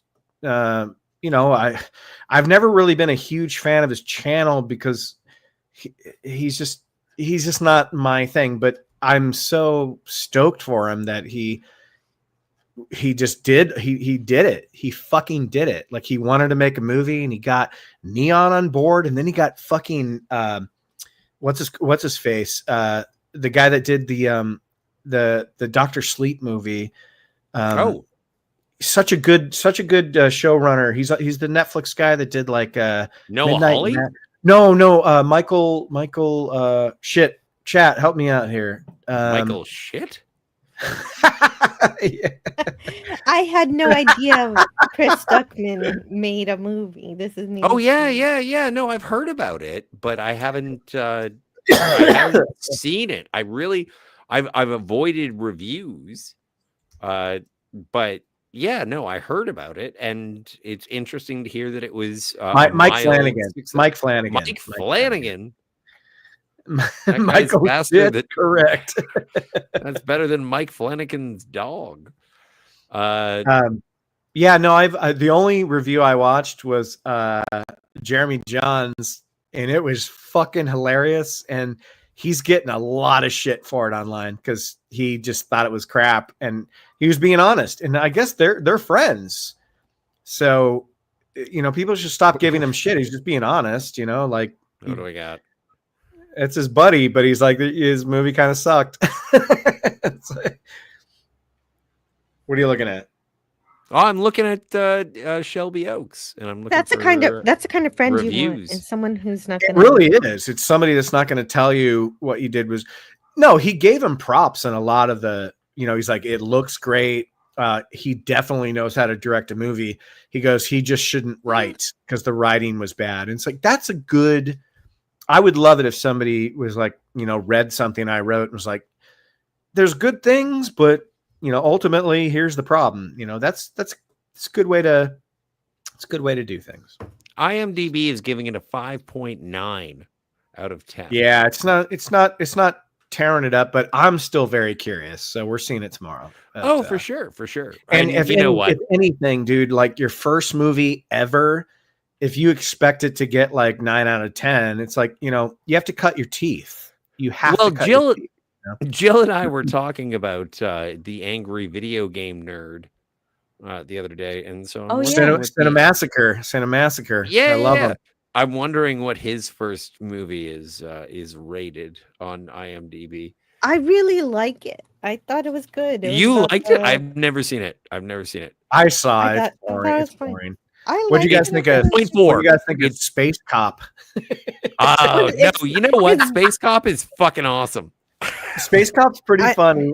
I wanted it to be funnier from Red Letter Media, but it's pretty funny. Yeah. But I also expect everything to be really Rich Evans. Did I watch that? I don't think I actually watched it. I did watch it. It's boring. Which one are you talking about? Space Cop. Yeah, Space Cop is not as good as I wanted it to be, but it's pretty funny. Okay, so the Angry AVGN Video movie... Game Nerd, the movie is 5.4 out of 10, as opposed to Chris Stuckman's movie, which is 5.9 out of 10. And now let's see where Space Cop lies. I don't think Space Cop is on fucking Rotten Tomatoes. On IMDb? You're kidding. No, it totally is. It totally is. It's a 5.2. It is the worst of the three, and I have not yet seen actually for that one. Yeah, I've not seen Shelby Oaks, but I really enjoyed Space Cop because I was expecting to be trolled the entire time, and so it was as enjoyable as a mid-level best of the worst episode. Well, no, if you know those guys, it was never intended to be anything other than one of their best of the worst movies, Yeah, it was that's great. what it is. But the point is like, can you make that entertaining, or are you unintentionally making yourself one of those because it's not funny or it's not entertaining? You know what I mean? Like when you dip your toe into that and you're going to be like, we're going to be one of these wacky, crazy, awful movies, you have to commit to it and not be one of the boring ones, but be one of the entertainingly bad ones, So, but what I think it would be an incredible weight on the RLM boys to what if Space Cop was really, really good? And it would be like, oh no. People don't expect this to be good. That would be a surprise. It's like, why now we have to top this?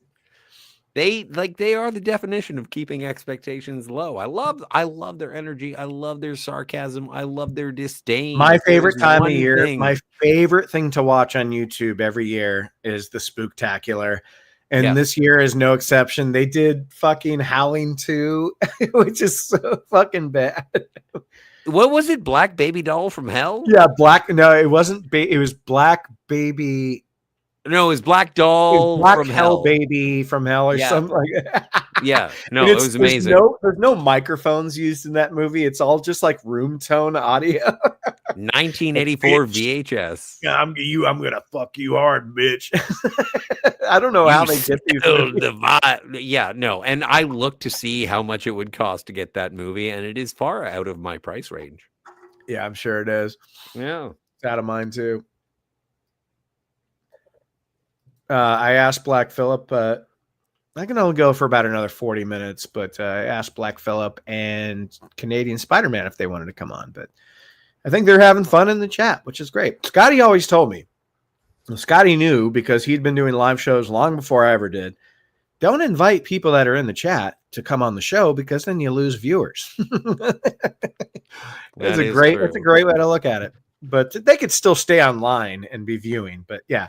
I you know what? I am not a great marketer. I am not a great no, I thought that was a great networker. piece of advice, actually. It is a great piece of advice. It is. If we invite you up off of the chat, then you're going to close your YouTube window and you're going to be on StreamYard, and then we're going to lose viewers, yo.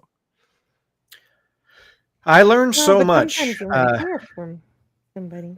From Jill and Kat and Scotty, like, you know, like just well, especially, you know, Jill, I met you a little bit later, but the online community and family that I met, which I think was first like Scotty and Kat, and then I met Steve, and then obviously like I met Todd, Michael, and Matt, and Thierry and Tony, but the people that wanted to come on the show was you and Kat.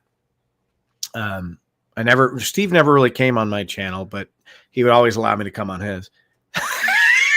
He would always allow me to come on his. Sorry. Same deal. Sorry. You can't make this stuff up. But yeah.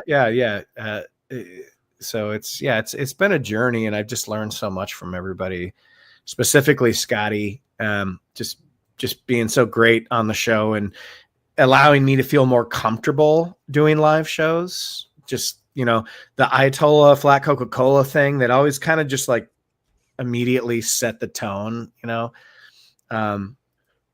Yeah. So I'm so grateful to have met all you guys. I think and it's a great place to hang out. I don't like to throw around the world community. I find community to be a little saccharine and disingenuous, but it is nice to be able to hang out in the same neighborhood where a bunch of people want to talk about the same sort of stuff and they don't engage in the same sort of politics. It's just like, you want to hang out here and talk about movies. And that's why I got on the internet in the first place. And that's why I've always felt so welcome hanging out with you. Like, even when I do, like, and I do, everyone does. And it's like, oh, I don't like that son of a bitch. And it's like, yeah, so whatever. Transformers. No, I agree. And, you know, our channel's never been one. I don't, you know, I'm a vet. I don't have any interest in what people think about politics these days. Like, you know, I've lived it. I've been there. I just want to talk about movies. And I want to talk about, I want to talk about pop culture and stuff with you. I'm not like certain channels that I do watch that were like, hey, we're so excited to bring to you the fact that Rise of Skywalker lost a lot of money, and we're going to spend like 3 episodes of a show talking about how the movie technically didn't make money based off its marketing. And it's like, I don't care about that stuff. Well, and this is the thing, is that I know, everybody knows that Megalopolis lost all of the money. All of it. Yeah, well, that was Coppola didn't really care if it made money, though. He just wanted to make the movie. You know? Did you see it? No, I haven't seen it. No. And you know what I would say to you? I wish you luck upon seeing it. Why is it that bad? No, I mean that it, in terms of its distribution post theatrical. Are they not even putting out like? Yeah, I don't think. No, it's not on streaming. Really? There may be a UK release of the disc, but no, it's not getting a North American DVD, Blu-ray, 4K, anything. No steelbooks, and so it's like you had that opportunity to go see it, and I did, and I liked it, and now I feel badly that I can't revisit it again until it shows up again in my neck of the woods in a theater, which is, you know, slim to none. I'm going to have to go to Toronto. That's 40 minutes. I thought you lived in Toronto. Oh, you're close. You're close. Yeah. Yeah, I'm around there. Like, yeah. Like I'm Toronto adjacent. Toronto adjacent. Yeah, exactly. I live next door to, I am the B. That's like Orange County to LA. It's like, we're not LA, but it's right there. Yeah. Exactly. Exactly. It's like, I live in Saigon. Well, I live in Hanoi. All right, I'll drive there. How long it'll take? 20 minutes? Yeah. No, and so, but that's the thing, is that you get to go see those movies once, and just because people say that they're absolute dog shit and everyone shits all over them, like, they are interesting cinematically, and you should see them, but because everyone decided that they're gonna poo all over it in the first place, because it was like, oh, this is a vanity project and it looks crazy and he's releasing it in this weird way, and it's like, fine, you can't fucking have it anymore. People And didn't that's like what- people didn't like Psycho when it first came out. People didn't like The Shining when it first came out. Yeah. You know, The Shining got Razzies. You know, I like, know. Worst actress for Shelley Duvall. it's insane. Yeah, it's insane. So But whatever did other somebody people get tell a you, Razzie for The Thing? Who got that one? Yeah, The Thing was another one of those movies that people didn't like. Yeah, yeah, absolutely destroyed. What did they call? They called John Carpenter a pornographer of horror, or a pornographer of Yes. violence. A pornographer of violence. Yeah. His name was, well, I don't think I can pronounce it. Ennio Morricone Yes. got the pronounced it. Razzie for worst musical score for The Thing. Ennio And yeah, we love The Thing Morricone now. got the Razzie for the worst. That's insane. That's insane to me. It is insane. It One is of the insane to greatest think about the movies composers of that cinematic we think of scores. classics today that completely failed in box office. It happened all the Mhm. time. And that's what they're going to say about Star Trek Into Darkness. I kid. I'm joking. And we just didn't appreciate ensigns in Exactly. their Benedict underwear. Cumberbatch was the best con. What were they thinking? I don't know. I really don't know.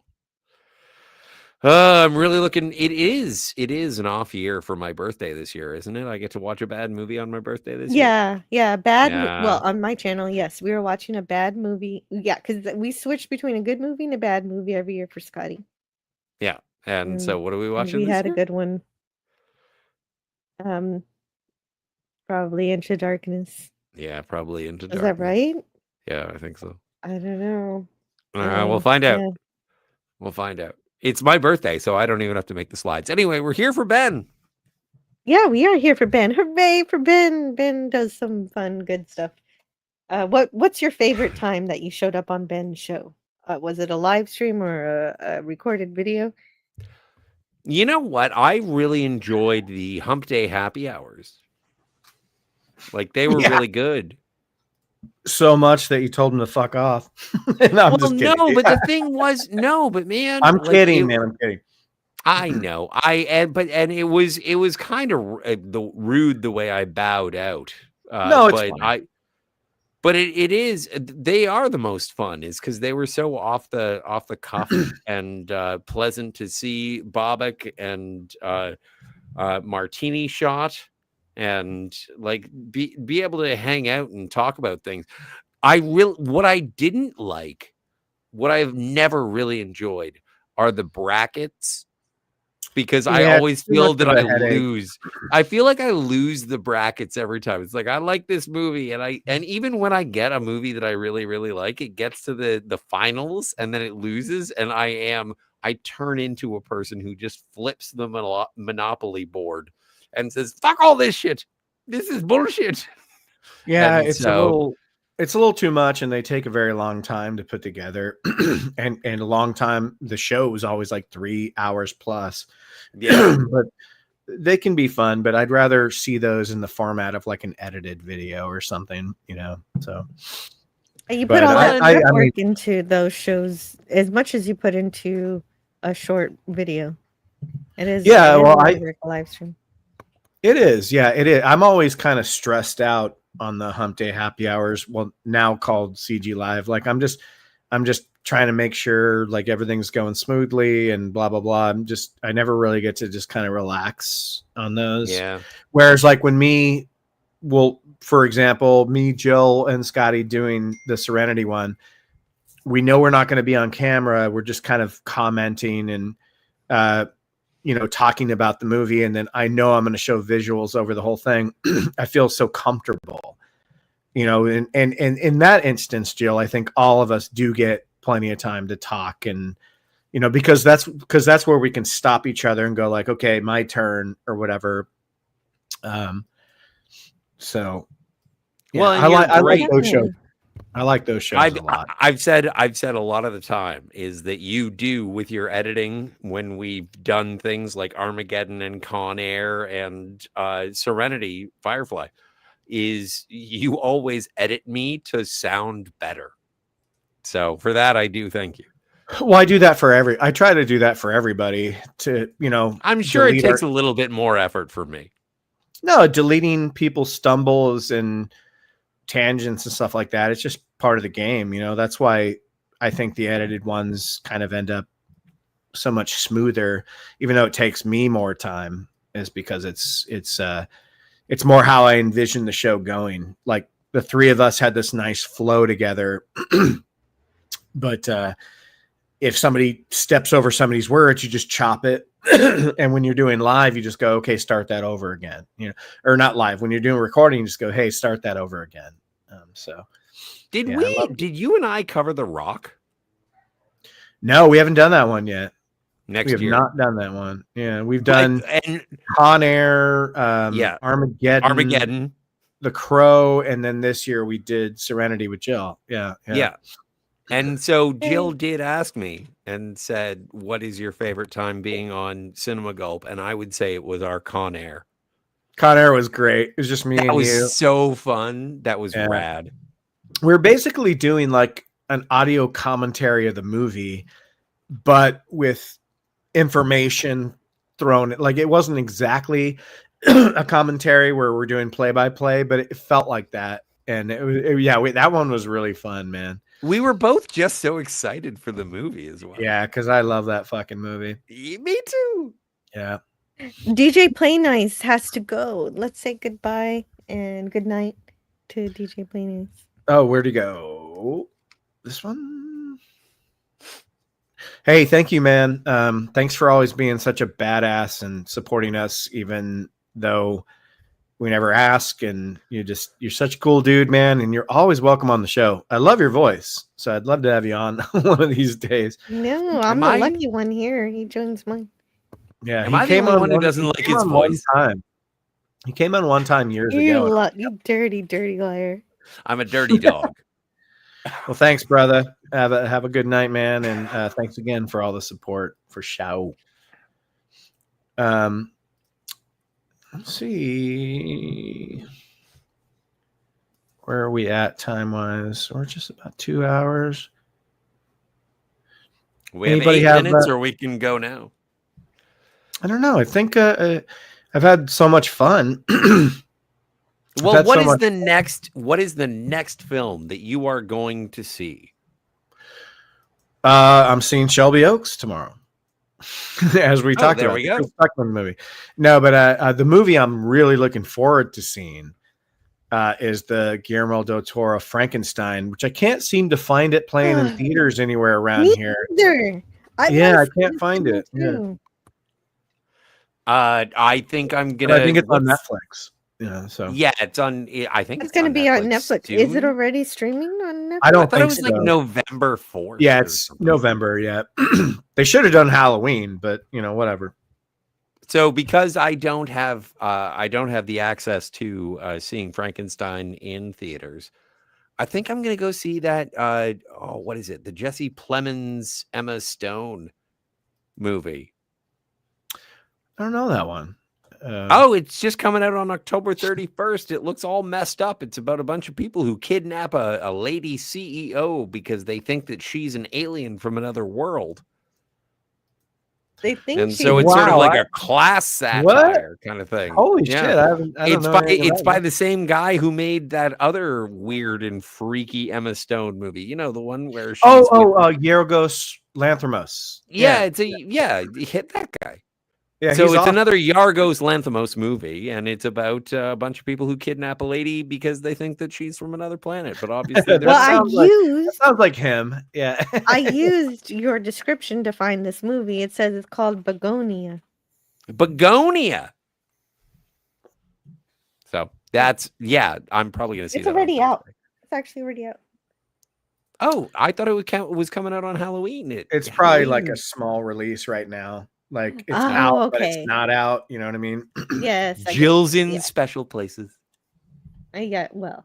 Oh, you're right. It releases on 31st, but it was people got a pre-screening. That's why it already has reviews on it.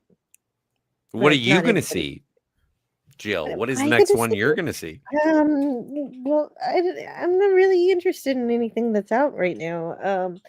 I wanted to see Tron, and then I just heard that it That it wasn't that sucked? good. And so, yeah, so I was just I've like, heard that oh, it maybe sucked not. from multiple people. Yeah. I just don't know. like Tron. I don't care. I've never been a Tron person. The first one I didn't care about. The Legacy I didn't care about. I don't know. I'm just not a. I like the first one, but the second one is like a cartoon, and it was fine. But You know what I'm. But this what one I'm looking they got rid forward of the to- cartoon part. So what am I going to take my kids to see? They're just in the real world now. Well, I Yeah, think just- there's Jill. Isn't there a sequel to Zootopia coming out in December? Oh, if that's the case, yeah, I'll probably take my That children. movie's to going to be that. $1 billion. Well, and the only 100%. reason why is because it's going to be rated R. Like there's going to be hardcore furry shit. Oh, it's I they're would, not furries you when know- they're actually animals.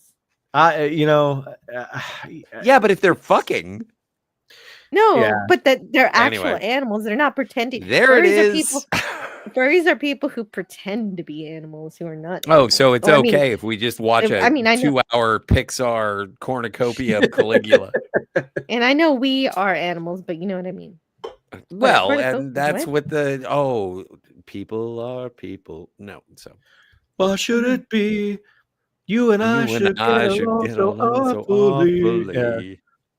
No, but if I were to pick a movie that I'm really excited about outside of 2025, when I saw the trailer for the new Sam Raimi movie, I was like, Oh, yes, because he's doing. Send help.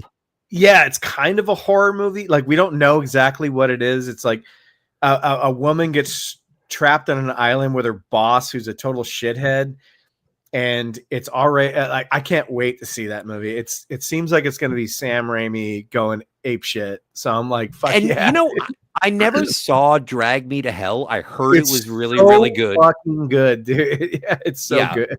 And so yeah, it's kind of like, what is it? It's that Wes Craven movie, Red Eye. And maybe it's just Rachel McAdams that is making me think this, but it's just, yeah, I don't know. Simple suspense horror as opposed to being, supernatural, bite your leg off. It looked like Tony was just about to join us here on the panel, but I can't see. Oh, there he is. There Hey! it is. Woohoo! Woo! Oh my god. Jesus. It's like look- Tim Curry recovered from his stroke. Yeah, no, it looks like Tim Robbins from War of the Worlds. He also looks like Tron. Trony. I don't Can't I hear a can't hear you, word. brother. Can't hear my friend. I Or heard maybe you that's- giggle when you first showed up. You were like, it It might be I on can't hear purpose. you now. There he is. There he is. I brought you up earlier, man, like being one of the earlier dudes that just liked hanging out and watching the show. So very appreciative of that, man. And we don't get to hang that much, but when we do, it's always a pleasure. Well, yeah, that's what I was asking in the chat earlier on about everybody who helped create the channel and who was a part of it. I guess you did do that at some point. I must have missed it. Well, that's the thing. The channel had a total second life when COVID hit, because that's when I met Scotty. That's when I met Kat. That's when I met Tony here and Steve and Thierry and Todd Michael and Matt. before that, it was just us doing, our live show, or not our live shows, but recording in the studio and then pumping it out. So it's the second life that we had is all you guys, like being such great friends and supporters and stuff like that. And it really helped, get us subs here and there now and again, and specifically lately. So yeah, because we weren't really, the first like 5 years, we weren't really paying attention to subs, not at all. We weren't even really like familiar with the concept. We were just kind of like putting things up on YouTube. Yeah, you're just like, hey, here's a platform we can share. Yeah. Well, we were looking more to the views, like who's watching it, or is anybody watching it? We weren't really paying attention to subs because at the time, like the YouTube culture hadn't really been like about like people getting their million subs and their thousands and their 10,000s and 100,000. I mean, it was there, but we just didn't pay attention to it. And it wasn't until we met all you guys and a couple other people started creating channels and stuff that were like, oh shit, we need to get with the program, and we need to worry about sub counts and stuff like that. Not worry about it, but add it to our pay attention. Obsess about it. Yeah, exactly. Oh, there we he can is. hear you now. Hello, Tony. Yeah, we can hear you now, Tony. How you been, man? I'm alive, so that I'm stoked to see you on here, dude. Start. Do you have a lollipop? Is that a lollipop? I do have a lollipop. Yeah. It is a mega bonfire flavor. So is that like a weed popsicle? It just tastes like bonfire. I'll try that. It tastes like burnt corpses and babies' tears. Sorry, I ruined your New Year's Eve party, Lieutenant Dan. She tastes like cigarettes. Let's say goodbye to Max Redstone. He must be. Oh, you bailing out, dude? Hey, must get off dinner time. Thanks again, man. You're such a great person that always shows up on the show. Love you, Max Redstone. Thanks for the support, and we'll see you soon, man. Have a good dinner. Hope it's delicious. Probably better than mine. Love you, man. Yeah. So many good people on today. This is the biggest chat I've ever had. Like, there's a lot of people in the chat. Say that a lot. You've said that before, but yeah.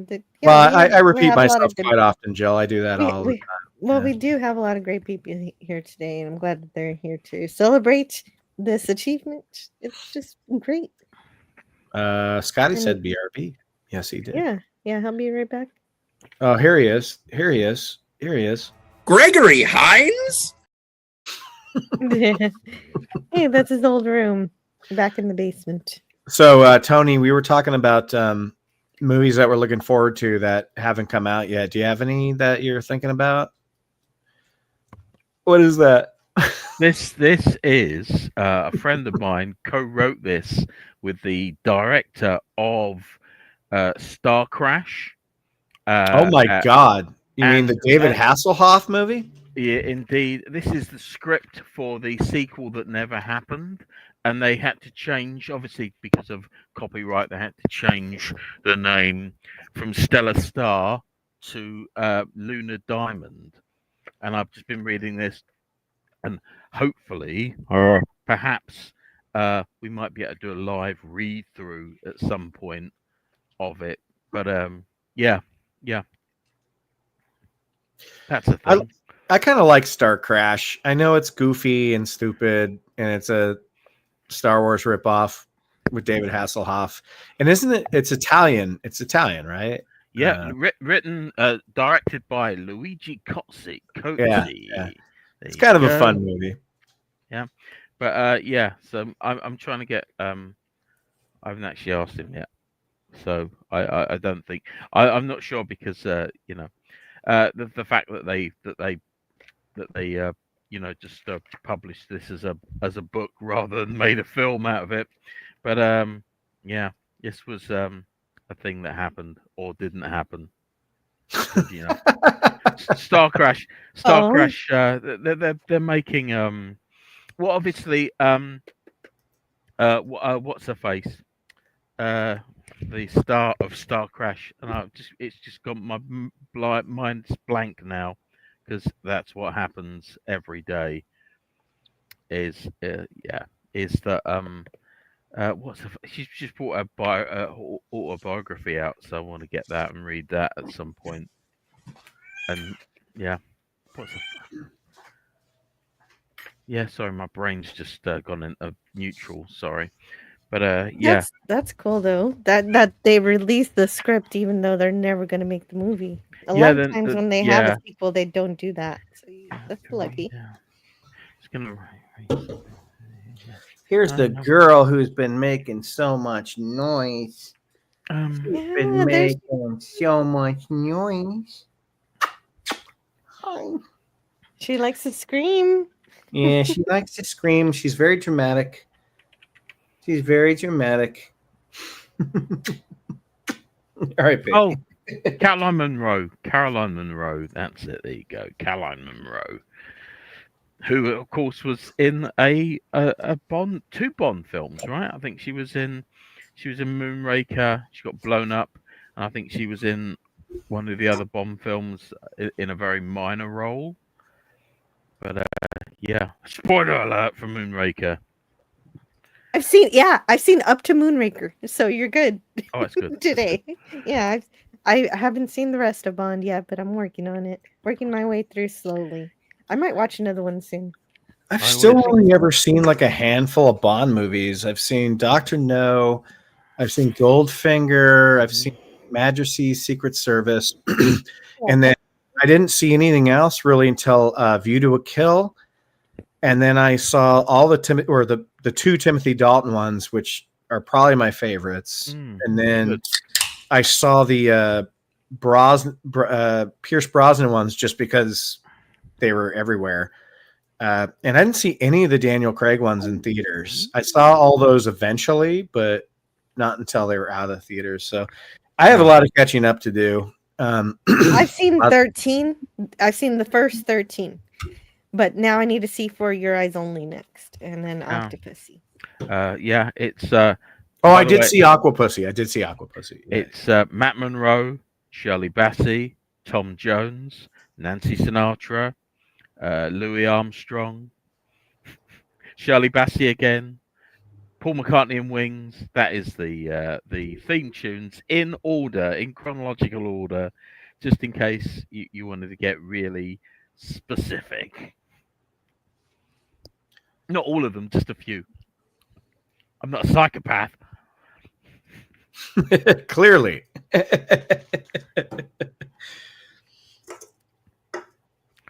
Yeah, that's how it works. That's how. Tony, are you a big horror movie fan, specifically in the month of October? I do love horror movies. Yeah. What's some of your favorites? Oh God. Well, it's really funny actually. I was watching Halloween the other day, just because it's getting close to Halloween, and I didn't want to, not watch Halloween, because why not? And it was that thing where I'm thinking, you know what, I'm not watching enough horror movies anymore. So I got back on board, and I watched I rewatched was it Hatchet again, the original Hatchet is so good. It's so great. And it's like and so obviously, because he was it was Kane Hodder, obviously. Yeah. And it looks like what's his face, the wrestler guy, the beardy wrestler guy from the WWE, is going to be the new Jason, right? Which is interesting. But I don't know. I love the first Hatchet. It's just like, because I think it was from 2007 or 8. Yeah. So it still had it was still able to kind of be itself and not worry about bullshit stuff that goes on today. But yeah, I think you're right. It was Kane Hodder. playing, was it Victor Crawley? Victor Crawley, right? That was the Yeah. Victor Crawley is such an underrated, cool like slasher villain that people Yeah. don't talk about enough. Yeah. And not only that, but it was just written so great, like where it's kind of tongue in cheek and funny, but it's also frightening, you know, because it basically takes place on this like river in the bayou, right? Yeah, and it has that whole bayou. If you guys don't know what the bayou is, it's like your Louisiana kind of swamp life type of culture. Yeah. Man, I love that first Hatchet movie. Yeah, I've yeah. watched the other ones and they're fine, but the first one is Yeah. like a classic, dude. Yeah, totally. It's really bizarre actually because I've been watching a lot of the old Amicus films as well, Blood on Satan's Claw and stuff like that. I love all that stuff, and Witchfinder General, which is just so strange seeing sort of English history sort of retold in such a bizarre way. But yeah, no, I like all that stuff, and I like obviously Hammer horror as well. I mean, Hammer, it's so campy and sort of pantomimey, but it's Remember all that was David Prowse playing the Frankenstein monster, who was if you guys don't know, was in the Darth Vader and he was costume. the Green Cross Code Man at the time as well. Yeah. I like the Hammer movies a lot. I like the Christopher Lee Hammer movies. Like they're schlocky and they can be kind of slow, but they're so atmospheric. And you know, I think Tarantino loves those movies, and that's why I've always said he should do a horror movie, but I don't think he's going to. But well, Hammer is kind of bad. Besides From Dusk Till Dawn. But that's true. He did write that. Yeah. That's a good call, Joe. Like, because that movie is a fucking blast. It's a roller coaster. You know, it's really fun. Yeah. See, finally something I know about. I love Tarantino.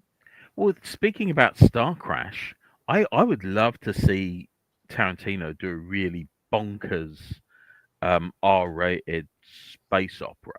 Well, he was gonna do Star Trek. Well, he was, he was, and apparently, was it? True. They were gonna do something with the Gangster Planet, I think. But the problem with that is that after the Gangster Planet leaves, the actual idea that Deep Space Nine came up with was that they were going to ditch the gangster stuff and do everything based on Captain Kirk and crew because they just met him. They're like, okay, we learned from them, and now we're gonna be. But luckily, instead, they did Trials and Tribulations instead, and then we got Galaxy Quest, which is essentially that. Yeah. And so, but I don't know. Whatever Tarantino did, I think that he's very good at taking somebody else's property and staying true to it. So I don't think we would have gotten a Star Trek with a bunch of curse words. I think it would have actually stuck true to the original series. I don't think he was planning on putting in curse words. I think it was just going to be kind of violent. Yeah, exactly. Well, you could be violent while the crew themselves are not, and the violence will come to the Enterprise, and that can happen. Yes. Yeah. It'd been interesting, but I mean, I don't think there's one genre I don't think Tarantino is quite suited for, and that's sword and sorcery. But I really want to see that A23, or I want to see a Blumhouse sword and sorcery movie, like with real horror elements to it. Something like Fafhrd and the Grey Mouse, so where it's just like two losers who are just going into a castle or something, and it's I don't know. Has Tarantino talked about, like, I don't know if he likes sword and sandals stuff. I know we obviously know he loves westerns because he did two of them back to back, but I would be curious to see him do something like Sword and the Sorcerer, because that's very dark. Like, I don't know if you guys know, me and Josh have been looking for this everywhere, but they just made a new Deathstalker movie. Yep. We just can't find it fucking anywhere. It's Slash, isn't it? Slash produced it. Slash, and they did a comic for it as well on Kickstarter. But yeah, it's I don't think it's been released yet. I thought it was going to TIFF at some point. Which one? I thought it was going to TIFF at some point. The Deathstalker movie? I think so. I think Deathstalker came out in LA a couple of weeks ago, but it was only playing at the they call it the Alamo Draft House. Draft House, yeah. Oh, yeah, but we could. Yeah, Jill, me you and have Josh, not me and on Josh Yeah, I fucking do. love Deathstalker, man. But we I weren't love going to drive out there. Deathstalker. Yeah. I love. I don't I know. didn't know what I had. I This love holiday really- season, I am so much about watching Event Horizon. It is one of the scariest movies. It's in my top 3 scariest movies of all time. My scariest movie of all time is Requiem for a Dream, and no, I will not watch it again. Oh yeah, Event Horizon is my Yeah, number no. 1. I love it. My number 2 is God, Creed. dude, Event Horizon is my favorite like space horror movie of all time, and I think it's better probably than a lot of. Alien. It's probably no. Oh, that's Okay, right, wait, too, wait. I got to Shibian. backtrack there. I got to backtrack there. Yeah, exactly. See, No, but Event Horizon is a horror is a haunted house movie. So haunted house in space, I'll give it that. Yeah, but that's what people said about Alien as It's an well. Alien, They said yeah. it was a haunted No, house in space. it's a slasher Thank movie. you. It's a slasher. and I and, think, Jason yeah. X.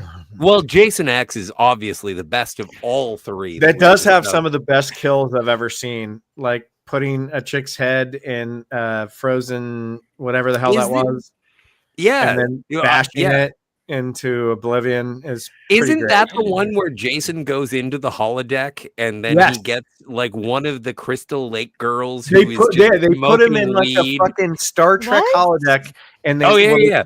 they try to trick him, so they put him in a Star Trek holodeck where he's back at Crystal Lake. Yeah, Yeah. it's awesome, dude. That And movie's then awesome. he picks up What? one of the girls in a sleeping bag and beats her Yeah. to death in the that sleeping bag scene against was the tree. originally Scotty. That scene was originally from Friday the 13th Part 7, where he Yeah, picks. well, her up in the you know sleeping bag. what? I'm not up to date on my canon. Oh no, I wasn't. I Name- wasn't. I What's wasn't the name of trying this to tell you movie you're with the wrong. I was just holodeck? saying, like that scene. Oh no, was- Jason X. Jill, No, you that have to scene see is in the Jason movie X. you're talking about. It was Yes, just I do. originated from blah blah blah. I have to see this holodeck. Jason Voorhees goes to space. I'm gonna find it, Jill. I'm gonna find it, and we're gonna play it Get that. here. I haven't even. Yeah, I haven't watched. Front It's to cover fucking any of the great. Jason It's a movies. I'm great watching scene. Jason. It's so funny to talk to you because sometimes you are like, I have to start from the beginning and go through the entire canon of the movie, so I know that I'm caught up. And in this, Yeah, instance, she'll be like, Ben. I you're don't like wanna- I Jason don't wanna Voorhees see in this. space. I know what's going on. I know Ben, I what's don't gonna wanna see happen. this. I need We to all see the know. movie first.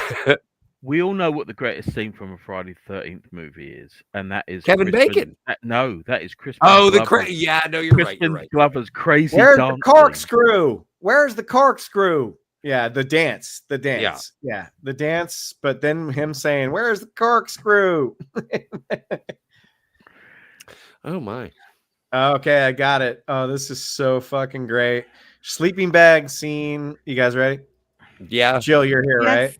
I'm Okay, here. I this can see. So this Spoilers. is this was so again. This Hey, originated fine. in It's a horror movie. I don't care. Friday the I 13th know. 7, but they recreate it for Jason in space. What they should have called it. Hey, you want a beer? Or do you want to smoke some pot? Or you can have premarital sex. He uses one to kill the other. Yeah. Yeah. Oh, I forgot about that. I thought it was no, but he does. He does go against the tree for a little bit. Yeah. There it is. There it is. That is kind of like, it's weird because I was watching that recent Godzilla versus King Kong movie, which I didn't see in the cinema, and there is a scene in that where he uses that small child ape as a weapon to beat the other apes with, Yeah. and it's, No, just but it's like a- that. I love it. I do. Well, and I'm not up to date on my Monsterverse. I think the last one I saw was Gorilla versus Kong. Yeah, that one. Yeah. Did you that was say the- Gorilla versus Kong? Yeah, that was the that gorilla. Yes. versus Kong. You Yes, mean I did. Godzilla versus Kong? That's what I Okay. meant. Okay, guys, I got the original. You would need Friday the several 13th gorillas. Part 7. Is that it's fucking actually a strong. silent version, right? I have the original scene. Friday the 13th yeah, it Part did a 7. This is the original drugstore sleeping bag, DVD. Scotty. yeah, This is yeah, the yeah. original sleeping bag scene. It's fucking great. Oh, nice. Oh no, it's Jason. This is even better. Oh, I can't wait. Way more brutal. Oh, that's crazy. Can you imagine? Can you imagine being stuck in a sleeping bag? No. Oh my no. My spine, my ribs. Well, it's great because she just like immediately stops screaming as soon as it Well, yeah, happens. that's yeah, that's how it would Well, you go. want- Yeah, That that's is a- how that's it a- would go. But the other one was like 3 or 4 blows, right? And you kind No, of- Yeah, I well, that was know, with but him. that was- Like, that well, was again, it was gratuitous. that was the kind of like the genius. I hate to say genius and talking about Jason X, but that movie like had these like great ideas where it was like, because by that point they couldn't use the name Friday the 13th anymore. They hadn't for the past film or two. So everything had to be called Jason something. Right. Because Just Friday the the hell. 13th was a product of, I can't remember who it was, but maybe Cunningham. New Line. Sean Cunningham. Yeah, yes, You know what? yes. Wouldn't it be great if Jason X had been called Friday the 13,000th or something? Like Yeah. make it more. I think Jason X works, but no, I get you. I get what you're saying. I get what you're saying. no. What do we think about the remake? The remake. That's I my can't- favorite Friday the 13th movie. Haven't the seen I remake, really the loved it. 2009 movie is fucking awesome. It's the He's- best he- Friday the 13th movie ever made. And he's kind of like a survivalist. He's almost like Rambo. Yeah, in the way he's, that he he- kills he's- people. Oh. yeah, they make him. He's got He's the that tunnel, protagonist. He's the but it's protagonist. like it's that movie to me like knocks everything from part 1, 2, and 3 done in like 30 minutes. Where it's like makes it in into Yeah. one movie. I fucking love the And 2009 not one. non a visitor. And I agree with you. I love it that he's a Oh. survivalist that like uses different weapons and like, oh dude, that movie is so fucking fun. Jill hasn't I'm- seen it. Jill hasn't seen it, No, right? I Now, have not seen the Jason that has Nana visitor. Oh dude, in it. Friday the 13th 2009 remake, watch it. It's the best movie of all of the Nana Fridays. visitor plays his mother. Yeah, that's right. Yeah. Yeah. Well, and there's a lot of gigantic breasts in this movie. It's very gratuitous. Okay. Very gratuitous sex scenes in this movie. Do you like tits? Well, Sorry. Black Phillip Alvarez in the chat says that Adam He Shear, does. aka Braun Strowman, is going That's to be right. the new Jason. Yeah. Well, if that ever gets off the ground, like they Braun cannot Strowman, figure yeah. out the rights of this fucking, like nobody could figure out the rights to any of this. Like there was supposed to be a Camp Crystal Lake show Yeah. that like they Oh, shot episodes and then it had to go away. Who was the think it was- mom? think I it was gonna remember- be- Was it not going to be Derek Mears again? Well, think no, it was gonna- Scotty, you're right. It was the first season was going to be the mom, or it was going to be like half the death of Jason and then half the mom, and the whole Yeah. thing got scrapped. Yeah, but I remember that. Like, I was curious as to who was going to play the mom. I feel like it was. Jessica Alba. No, it wasn't. It wasn't. No. It wasn't going to be that It's fantastic. Sydney Sweeney, your favorite, Scotty. Oh my god! Sydney Sweeney. Yeah, that's Seriously, right. guys. Welcome to the Cinema Gulp channel, where I call out people who think that Sydney Sweeney is the first person to invent. Oh, boobs. dude, no, dude. I've had so many people tell me, Scotty, that they were laughing hysterically when you said she looked like Droopy the dog or whatever. Yeah, she does. I've had I'm so not- many people tell me, like, is that the guy that said Sydney Sweeney looked like Droopy the dog? She looks like she drank paint. So anyway, allegedly in Minecraft. I'm just telling But you. then wouldn't you want to see Your her in a comment horror did not go unloved, man. You know, People well, that again, Him. it is a pleasure to make the people chuckle, and that's why Hey, we're Bobak. here. Not just to be able to. Hey, Bobak, Bobak! when you get home, if we're still on, dude, just let me know as soon as you get home and you're ready, and I'll send you a link. We might end before that, but if not, brother, I'd love to have one of the OGs on. I'd love it. Love it, love it, love it. Sorry, I've been drinking a little bit, so. Well, and that's understandable. You deserve to celebrate a bit. Well, I hope it's you guys also- are celebrating too. Well, and that's the thing. I remember because this is a group effort, man. Like I owe a lot to you guys, all of you guys. So, Well, I and love it sometimes- that you guys go, oh, you're good with your editing and blah blah blah. But it was not getting seen as much until I really started hanging out with all you guys. So there's a lot to be said about how grateful I am about you guys. True, networking is good, and it's always good to hear. Well, not just I don't just mean networking sounds very business Well, oriented. making friends. Yeah, making Making friends. Yeah. Same thing. Yeah. Like I'm pretty sure if I showed up in California, and like luckily I have 3 people that could say no, You'd melt. but like I the would wicked call all sweat. 3 of them. Dude, I would let you stay. You could stay at my pad. We would throw parties. We would Get throw out by parties. 7. No, we would throw parties. We would do Cinema Gulp shows, me, you, and John, and drink beers. We'd have a blast. It'd be amazing. No, If you came wouldn't here, wear it'd out be your amazing. welcome until 10 p.m. No, I was saying I would be gone by 7 a.m. 7 a.m. Yeah, we'd get all fucked up and I'd leave on a bus. BRB. Yeah, Be no, like fine. be like the end of Midnight Cowboy. Yeah, exactly. Well, I was thinking more like The Graduate, but well, Tony, like it's good to talk to you, sir. It's good to see you. What is going on? What is your favorite Cinema Gulp? Sorry, I was just wondering which of the 2 characters from Midnight Cowboy Scott would That be. I more would like. be? Oh He'd be man, more you know like what? in that scene. You know what? I think I would be Dustin Hoffman. Yeah, I can see Benjamin that. Braddock.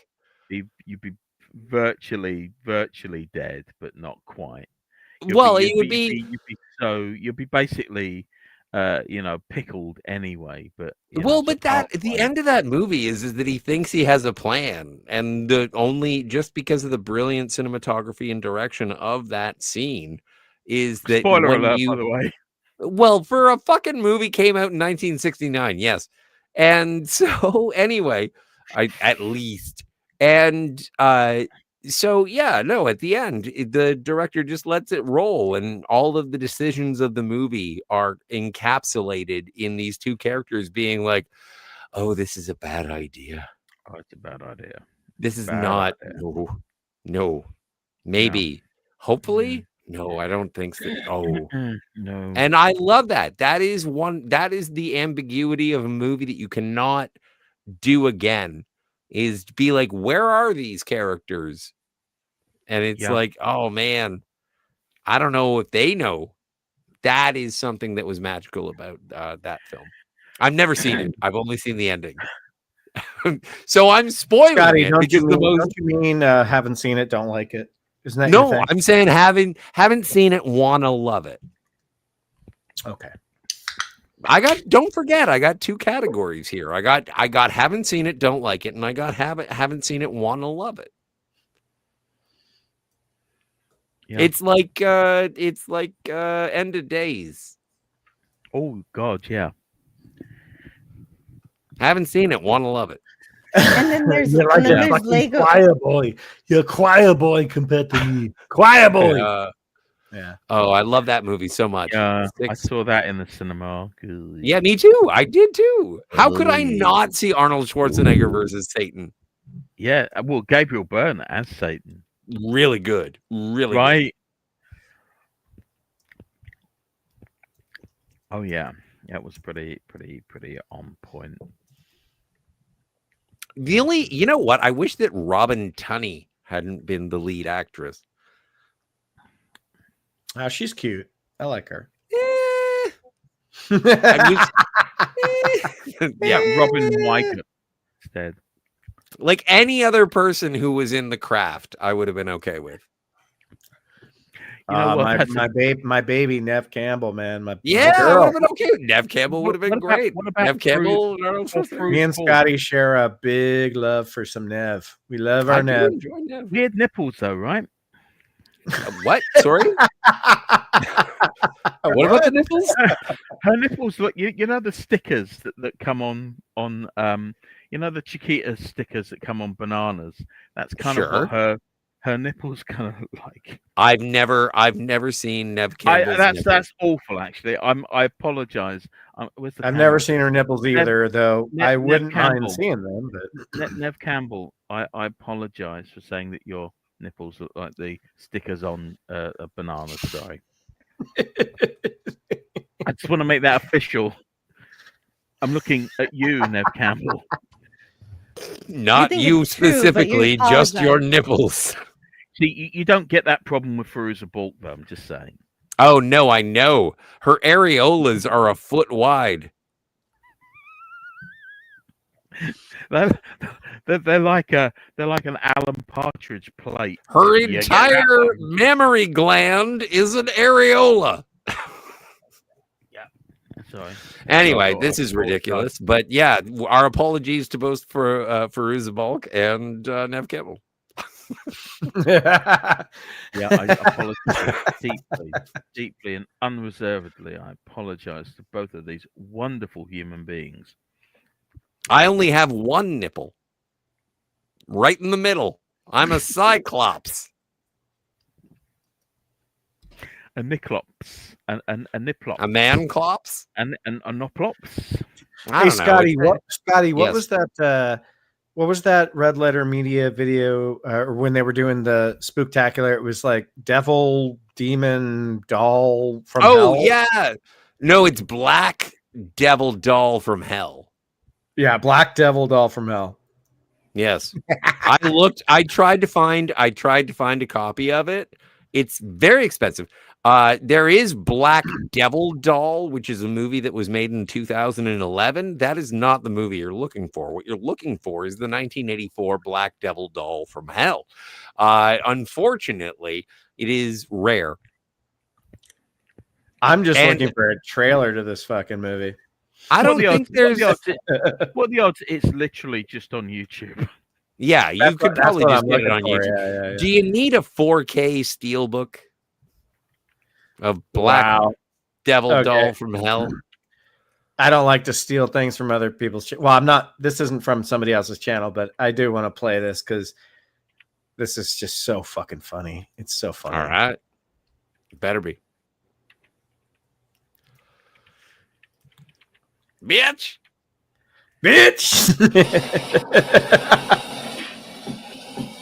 I love the soundtrack. Do. Oh no, apparently, yeah, no, everyone really enjoyed this.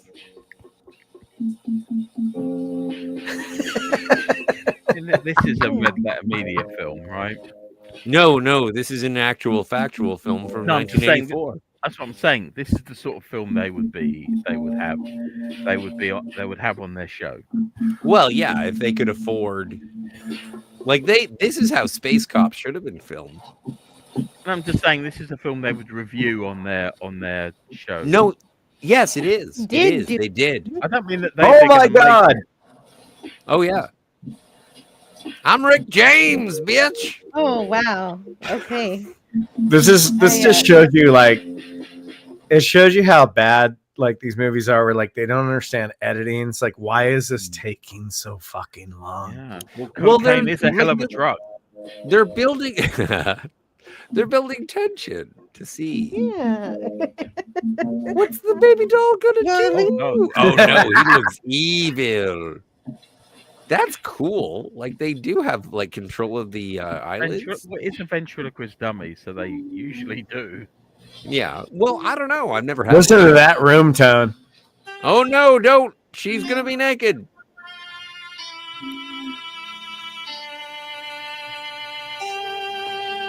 Oh, that's some good score. Oh, it's a stylophone. I think it's a Casio.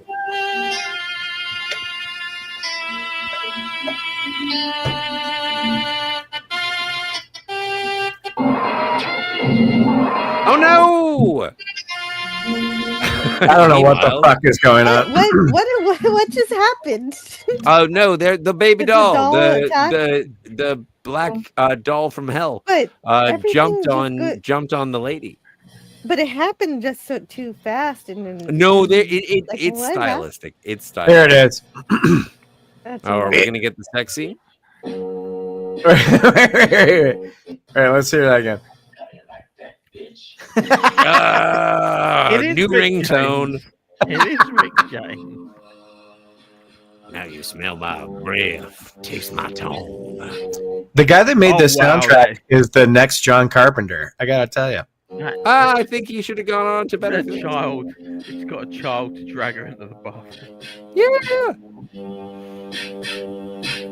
You know, you work with. Oh, that's it. That's all there That's was. That's probably for the best. Yeah, it's so fucking. I thought there was gonna be something better than that. All we got out of like that 3 minutes was like, "Hey, bitch." Like, that was Oh it. no! You know what? Trying to sell a marionette as being like it's kind of like Chucky. You got to sell it, and I think gotta that sell movie looks like it sells it. Although I don't know. It's too expensive to buy the physical copy, and I don't want to look at it online in case if I get on a watch list. Well, you just looked at the movie, so it takes fucking like 3 minutes for anything to happen. Don't buy the movie. Don't buy the movie. Well, it's very expensive. It's very expensive. If it It wasn't is. expensive, you couldn't stop Why- Scotty from buying this. Yeah, That's if it was like $10, I would buy them. Yeah, If it was I'd buy the $10, movie. maybe. But I mean, if you're gonna Audio charge me commentary. I you want the charge me, audio like, commentary. $50 to $70 for this piece of shit, all I gotta say is Yeah. Fuck you too! that's all. Well, no, but that's the next step of Cinema Gulp is that we have to have like a channel awesome gathering where we make some up. Oh, We God, make no. a movie. We make a movie in Nevada. Do we all have I to would- I turn could into make it to pricks as Nevada. well? That's not far. I've never been to Nevada. We Yeah. go. It is kind of We far. make an entire movie, Cinema Gulp. At, Phil is not The wrong. Rocks. Phil is not Vasquez wrong. Rocks. Kind of look like Whoopi Goldberg. That is true. That is true. But I'm the- not gonna. but Yeah, Jill. Vasquez Rocks is in California. That's right. I'm it's true. from Canada. I don't know your geography, just like you don't know mine. Oh, you guys were commenting on Black Phillip saying that doll looks like Whoopi Goldberg. Yeah. And he's right. Oh, it does. It does. It kind of, yeah. It didn't sound like Whoopi Goldberg though. And it didn't look very. You know what? If you put a hat on it, it would look like Guinan. I don't think it looks like Whoopi Goldberg. I think it looks like Guinan. It does look like Guinan. Yes. Because Kat. all El Orions look alike. Well, Sauron looks a little different. but, He is very different. You know what? There was an El Orion in Deep Space Nine. The only other one you ever see. Oh yeah. Hey, when you guys when we were doing the Serenity video, and I asked you what Star Trek alien that reminded you of, and you guys brought that one up, I got the right thing, right? The one that's like drinking, and they're like, "What is this thing?" And it's like, Yeah, I think you got the right one. It was the weird looking one. Yeah. that clip was great because I was able to put in where they're like, "He's fucking drunk" or whatever. Yeah, it worked out good. I just wanted to make sure I got the right one. Yeah. Yeah. Yeah. That was in our Serenity video, right? Yeah, that's Yeah. what I'm bringing. Yeah, exactly. Yeah, Yeah, look at the things people missed out on seeing. Good. If you guys in the chat, No, it did okay. Like, everything. dude, it can still have a life. A lot of our shit That's true. has like, I remember me and John doing the fuck, what's it called? The Murder on the Orient Express.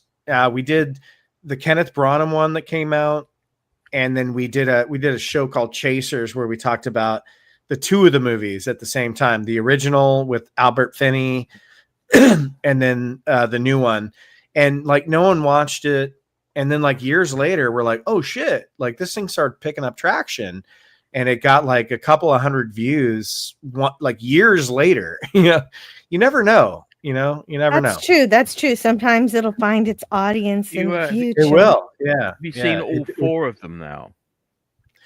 'Cause there's an Alfred Molina version which is really bonkers. Oh, fuck off! Is there? And then there's I haven't seen that. I didn't even know he did that. Yeah. There's an Alfred Molina one from I think 2000, and then there's the David Suchet one for TV.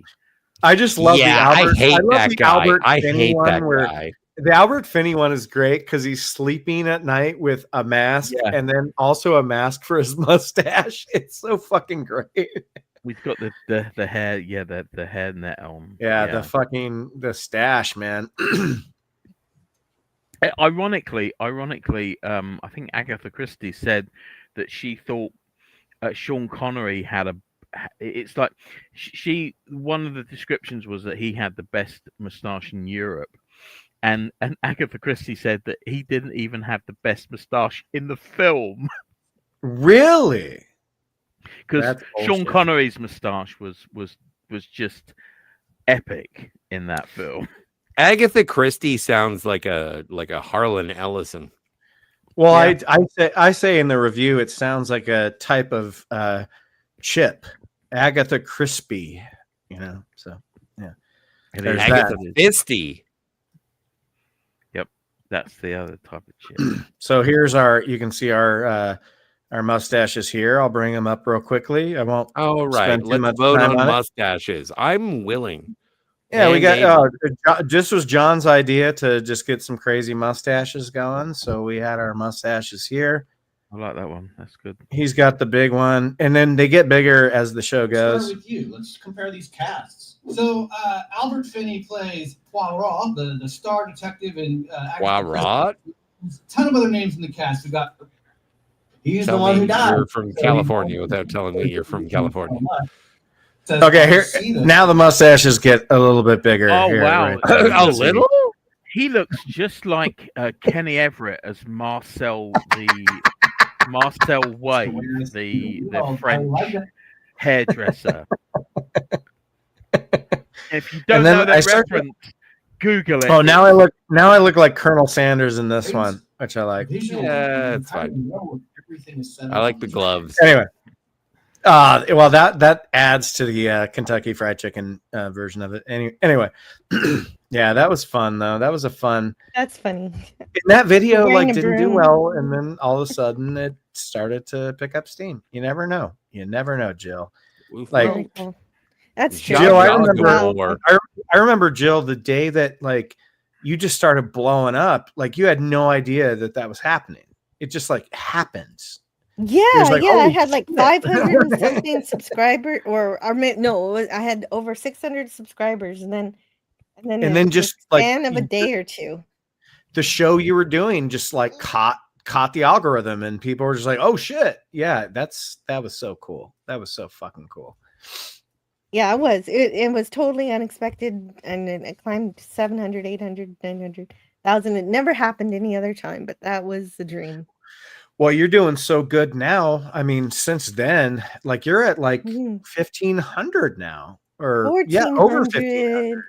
Yeah. I'm working my way towards 1,500 now, but it's amazing. It's always slow That's going, amazing. but yeah.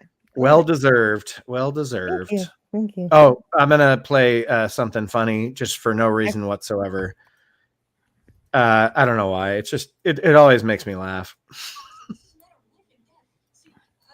Oh, Earth Girls Are Easy, fantastic. hey, do Marcel Wave, Kenny Everett. It's great. I know, it's fantastic. I've never seen this movie. Yeah. You've never seen Earth Girls Are Easy? I've never seen it. It's got your boy. It's got your Canadian national treasure in it, man. I don't take any ownership for Jim Carrey. I'd rather see Earth Girls Are Easy than that Pretty Maids All in a Row. Isn't this the film? Isn't this the reason that they divorced? This film. It must have contributed. Who divorced? Or broke up. I don't know if they were married, but it was Jeff Goldblum. Who are you guys talking about? Jeff. I don't think were they ever together? I didn't think they were together. I just think they. No. Oh, okay. One of my favorite roles that Jeff Goldblum has ever been in is Gina. Transylvania 65000. Yeah. Yeah. No, he was. I'm sure there was a missionary position. 65,000. Yeah,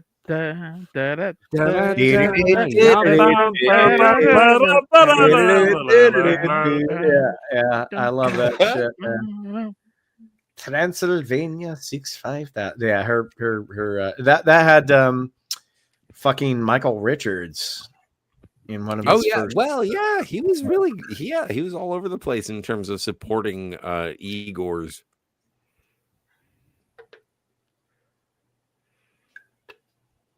Anyway, yeah, she had very strong support in that film, from what I can remember. I've never even seen. Oh, believe me. Okay, Spider-Man. Yeah, dude. Scotty, can you send him a link? Yes, I'd be happy to. You got it, brother. He just asked, is there room for me? Yes, there is. There's always room for Canadian Spider-Man. We love Canucks here. We love Canucks.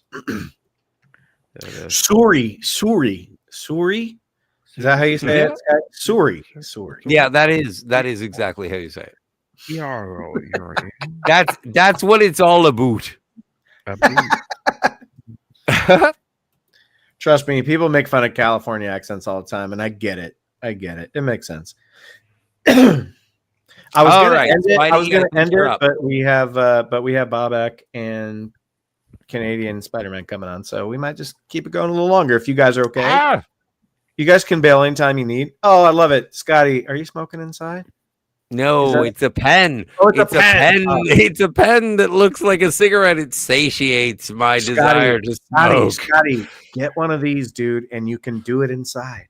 The thing, you know what? The problem is with vaping is that I don't know when to stop. And so the last time I had a vape, I actually got poisoning from just being like a baby's bottle. I was just like, this is the best thing ever. I can't believe I've lived without this. And then, oh my God, there was no poo was solid. All food came out the front door. It was awful. It didn't work. And so, no, I cannot vape because I am a glutton. Okay. Sorry I brought it up. Sorry. Whoa, it's great. I wish I could. If you want to kill me, send me vapes. Wait a minute. But, all right. Front door, you mean the mouth, right? Yeah, I mean like vomiting, but I want to be a little bit more. Tony, I was thinking a little bit of the same thing there. Yeah. Jesus What? Christ. No, my dick turned into a fire hose? Oh, Jesus. I thought kidney stones were bad enough. No, I've never had those yet. Oh, what a wonderful life middle ages. Oh, so much to look forward to. Yeah, exactly. I feel, now I understand the beginning of Last Action Hero. What do you have to look forward, kid? Premature ejaculation? So. It was a terrible Arnold Schwarzenegger It was impression. like he was in the room. I know. Do you like Last Action Hero? I like bits of it. I think you don't. I think it sucks. See, that's fair. bits of Well, it. we talked about that already, Scotty, when we did the bracket. Yeah. I think Martini Shot was the only other guy that was like agreeing with me with his head bobbing. He's like, yeah, I don't like this movie either. It's not great. It's not great. No. It's not great at all. It's fucking stupid. But you know, here's the thing. The thing I love so much about True Lies is a year after Last Action Hero, Schwarzenegger actually gets to do the real quality version of sort of a goofy take on an action genre. Yeah. By being the James Bond at the beginning and you're like, wow, this movie's so much better. Cause I don't know. Wasn't it that Jim Cameron saw Last Action Hero and was like, yeah, this is not how this goes down. Well, that, and he also like the True Lies is like an original. It's like some other. There's an original True Lies script that was from some other TV show. Or something. It was. Hey, wasn't it on the Spidey, Blacklist? if you look in your Xbox, you'll get the link. It's right there. There you go. Sorry about the interruption.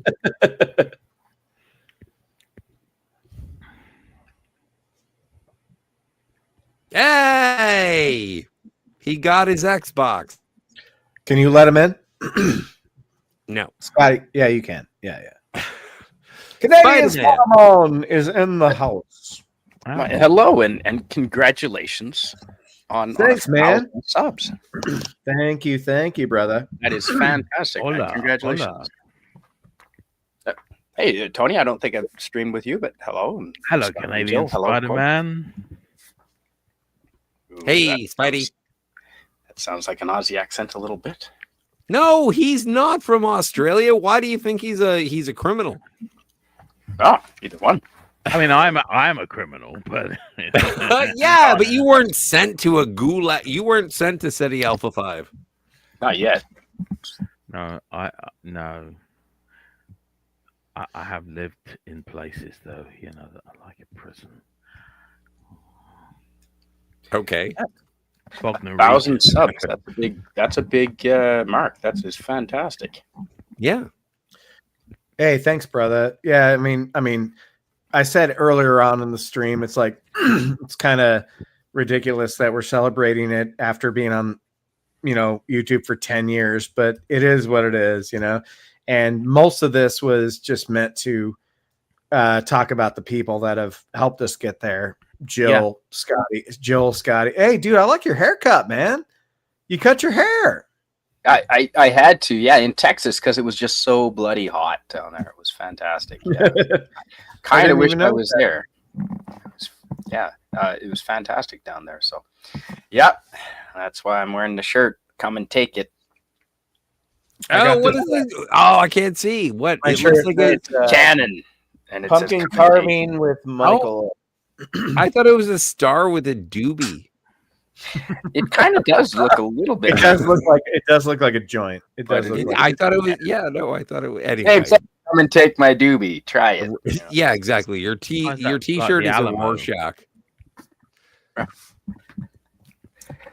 Well, I'm glad to see you, man. Like, I feel like I kind of lost contact with you for a while because I know you had like something happen with Twitter or whatever the fuck was going on. For some reason, they just one day they said you violated terms. Didn't say why, and I certainly don't remember doing anything. And next thing I know, they killed that account, so I had to go do another one.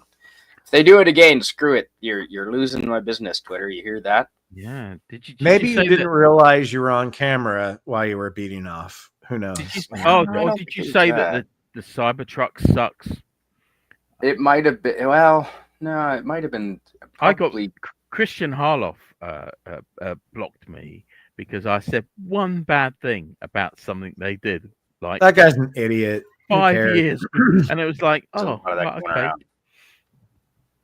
Yeah, and it wasn't that guy was like a legend. Him and his partner, they were the schmoes. No, they were legends for a while, and then they just became total fucking shitheads. Yeah. So. Yeah. Yeah, you're right. Mark Ellis is pretty funny. I like that dude, but he I like vanished. Mark Ellis. Vanished. Who knows what happened to him? Maybe he went back and did. Christian Harloff is most famous for blowing up on that Star Wars thing where he's like, "I'm not revealing." Oh my god.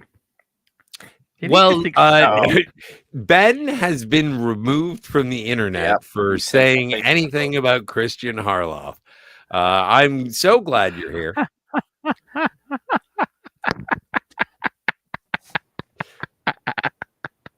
So Ben, I'm here on behalf of the internet to ask you if you would like to rethink your statements about Christian Harloff, because obviously, if you bring this truth to light, the entire internet will just collapse. Yeah, I think I accidentally pressed the wrong button. Yeah, that's all what there was to it. that's what Christian Harloff wants us to believe. Yeah, I'll keep my mouth shut. Well, but that's the thing, and that's what the fun is about Cinema Gulp, is that we don't usually get into the dramas. We don't talk about what a fucking idiot that guy is, or what a doodad that chick Look. sound like. I will rephrase. Like those guys to me, like I watched them all the time back in the day. Mhm. I'm not talking about like what they did. Like Schmoes Know was really fun. I just think like watching them throughout this weird era that we went through at one point, they're just everyone's canceling each other out left and right on these channels. The Collider, everyone's like, oh, well, Rob's gone and this guy's gone and this guy's gone because they said one thing. It made me like really go like, guys, just chill the fuck out, you know. Yep. But did we lose Joe? We lost Jill. We did. So now there's no reason to be here except for the 1,000 subscribers celebration. Dude, Canadian Spider-Man looks like a rock star. He does, because Glad to be here. he always looks like a rock star, so it's not new to me. I'm glad to be here. Thanks. And the last time I think I really, well, one of the highlights of your channel was the Mostly Drunk review. You did the Mostly Drunk reviews. I think Predator was the one I caught. And yeah, that was. But you did it a couple of times, I think. Yeah, that was fun. Well, it was always good to have you on the show. So I hope you're back and we can keep chatting and have you on, because you're always good when you come on, man. So. Thanks. Now that I've got your contact details, and I can always contact you through Scotty. I did not realize how closely affiliated yourself and Scotty are. Oh yeah. Scotty's the big spoon. Scotty's my BFF. Well, fuck, dude. How do you expect me to meet girls if you say stuff like that? Harloff is a poser. I think so. I love you, Black Phillip. Thanks. All right, I gotta urinate. I'll be back in 2 seconds. 2 shakes of Lansdale. Well, and that's it's so ridiculous to be on Cinema Gulp and ask what favorite films, favorite actors, if you haven't checked out earlier Cinema Gulp videos, I think that you should check them out. See if there are some movies. There are a lot of movies that I haven't seen that these guys have reviewed. It's almost like a list of movies that I have to see just because, friends of mine saw them. Yep.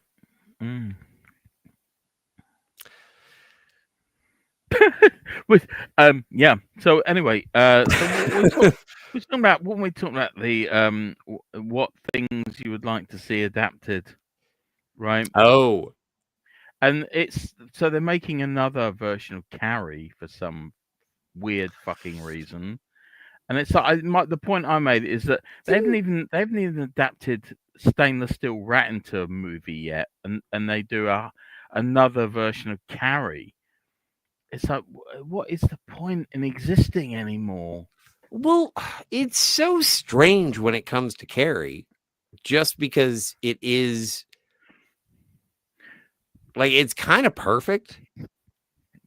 Yeah. Like there's no need to remake, like to put it in high fidelity, like to make it HD. Like to get a 4K version of Carrie is almost to betray what the tone of Carrie is. Yeah. Like it's supposed to be a little. It's kind of like watching Halloween or the first Friday the 13th. It's like I have a 4K steelbook. It's like fuck you. I wish you had a beta. Yeah, it's like given the chance, would you watch the TV miniseries version of The Shining that Stephen King preferred, or would you watch the Stanley Kubrick film? Dude, I saw the Stanley Kubrick film on film, and it was all scratched up. It was a beat up print. Nice. But it was so atmospheric to see that scratched up, beat up print. It was amazing. Jill's back. I am back. I don't want to stop your Steve, I mean, I I like Steven Weber, but he's no Jack Nicholson, right? Well, I like Steven Weber as well, but I'm not gonna. How long is the TV version? 4 hours. Very long. Yeah, like I don't want to. Very long. I would rather spend my time rewatching something that I know I like as opposed to comparing. Like I saw, what was it? The Ewan McGregor, Dr. Sleep. Dr. Sleep. Yeah, Dr. Sleep. And I watched that, and I was just like, you know what? This is referential, but it also I think Dr. Sleep is a great addition. If not sequel. I don't think it's a sequel. I love the first 2/3 when they go to the Overlook, which is not in the Dr. Sleep book. Yeah. To me, I'm like, man, they're so reaching for like fan service and it's wakey, and it's like they're showing us the greatest hits of the Overlook. I'm like, you didn't need to do that with this movie because Mike Flanagan is such a competent director, and the True Knot, the people, the vampire-ish people that have The Shining was enough. Going to the Overlook was just for the fans. It was just to complete the, hey, this is part of The Shining. This does take place. But then you have Henry Thomas playing Jack Torrance, which is great because Henry Thomas is awesome. But I kind of lost it at that point. But like Henry Thomas from the Waltons. From E.T. No, from E.T. and fucking he's in every Mike Flanagan product. Cloak and Dagger. Richard Thomas from It, from the original. From fucking he was in It. Gangs in New York. He was in Gangs in New York. That's right. Yeah. Okay. He was also, little known fact, he was in Your Mom. And Battle Beyond the Stars as well. Yes. Yeah. More importantly, yes. Yes. He was in Who's Mom? Yeah. That's what I heard. Don't answer that. Don't answer that. I like Battle Beyond the Stars. That's fun. I fucking love that movie, man. Like that's me too. That's the sci-fi equivalent of what isn't it, Scotty? Isn't it Magnificent Seven? Yeah, it is. Yeah. And it's also James Cameron doing all the effects, which is really cool. Well, really interestingly, Sybil Danning was in 2 remakes of the Magnificent Seven. She was in Battle Beyond the Stars and the 7 Magnificent Gladiators with Lou Ferrigno. She was also in the one we were talking about earlier, The Howling 2. Sybil Danning just showing her boobs the whole movie. My sister is a werewolf, and Steerber, werewolf bitch. It's a terrible movie, but it's easy to watch. I'm just saying. Yeah. I just watched Tales from the Crypt, Bordello of Blood, and you know what? I've seen too many tits today. I love that movie, man. Well, yeah, I do. That happened in Demon Knight too. Those Jill, there's more. Not enough. Jill, when you saw Demon Knight, did you think that there were too many tits? Yes, in that one scene, there's so many. But there's way more tits. There's way more tits in Bordello of Blood. Hey, I'm trying to bring him on. Why is this button not working? Oh, there it is. Hello, dude. What's up, guys?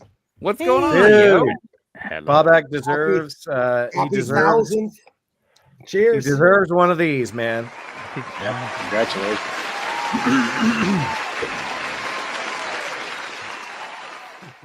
Sorry. All right, stop. Hey, man. For Roll those of you sauce. that don't know Bobak, he is one of the original guys that ever came on Cinema Gulp, and he's never been anything other than fucking awesome on the show. So, cheers, brother. Cheers. Cheers all around. Happy 1000. Thanks, Tony, man. Adrian, Anthony, Scotty, Ben. Congratulations making this happen, bro. A lot of I got blood, this- sweat, and tears. I got a funny story to tell with Bobak because, and he knows this, but he's not going to know what I'm going to say. Is the applause? Is the applause on an endless loop? Is it still playing? Yes. Okay, Yes. Like I like Bobak as well. I mean, I do. like me too, but you know. No, Yeah, so there, that crowd, they love you. Yeah. so they- there was this moment in 2018 where Bobak came on, and we all decided to go a little bit risque with the show for the Predator, and we decided as a group, and there was a lot of us on the show, and we decided to hi Lily, oh my little darling. I don't want to tell this story in front of you, but you won't know what I'm saying, so that's fine. So there was this moment where we were doing a review for the Predator, and we decided to start the show out by pretending like we were looking through a lens, and then we took a clip from a PORN video and then added the filter. Porn? Added the filter of a Predator. I was trying not to say it. She is just adorable. She's so sweet. Hi, Lily. And so the whole video was very risque and crazy. And then, Bobak, you know what ended up happening. A bunch of your students somehow found this video and started saying, "That's Mr. Masuti. That's my teacher." And you were pretty worried. We were doing beer bongs. We were like pointing fake guns at each other and all Yeah, we were kinds of beer stuff. bonging and that show was nuts. And then all of a sudden, every single viewer was one of your students, and we're like, "Oh 12 years shit!" old. Dude, for a full year, I couldn't walk down the hallway without the kids being like, "The Predator." It's like, oh God. And I asked you, I said, "Hey, do you want me to take it down?" And you said, "No, it's fine. It's fine. It's fine." Yeah, as long as my name's on it. So that's why my name is never on anything. Oh yeah, poo poo. Uh-oh.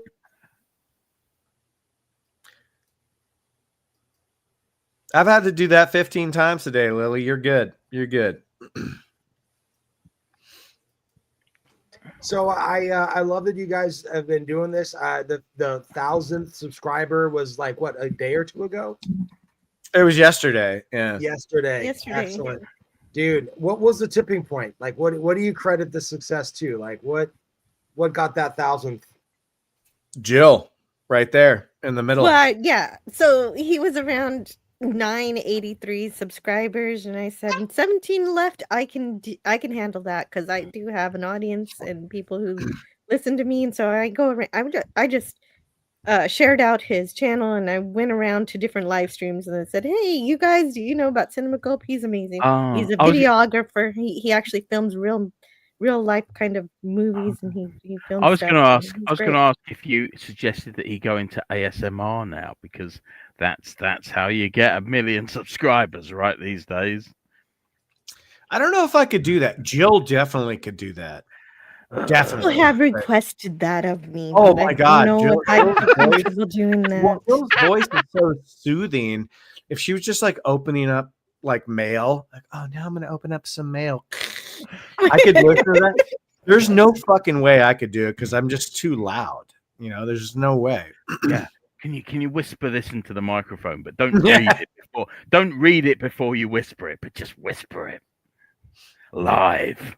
I could see Jill just tonight. I'm going to read tonight's mail. and here's what's in it. You know. Oh no. My phone bill is in. We'll see. No. Yeah, here's my T-Mobile. phone bill.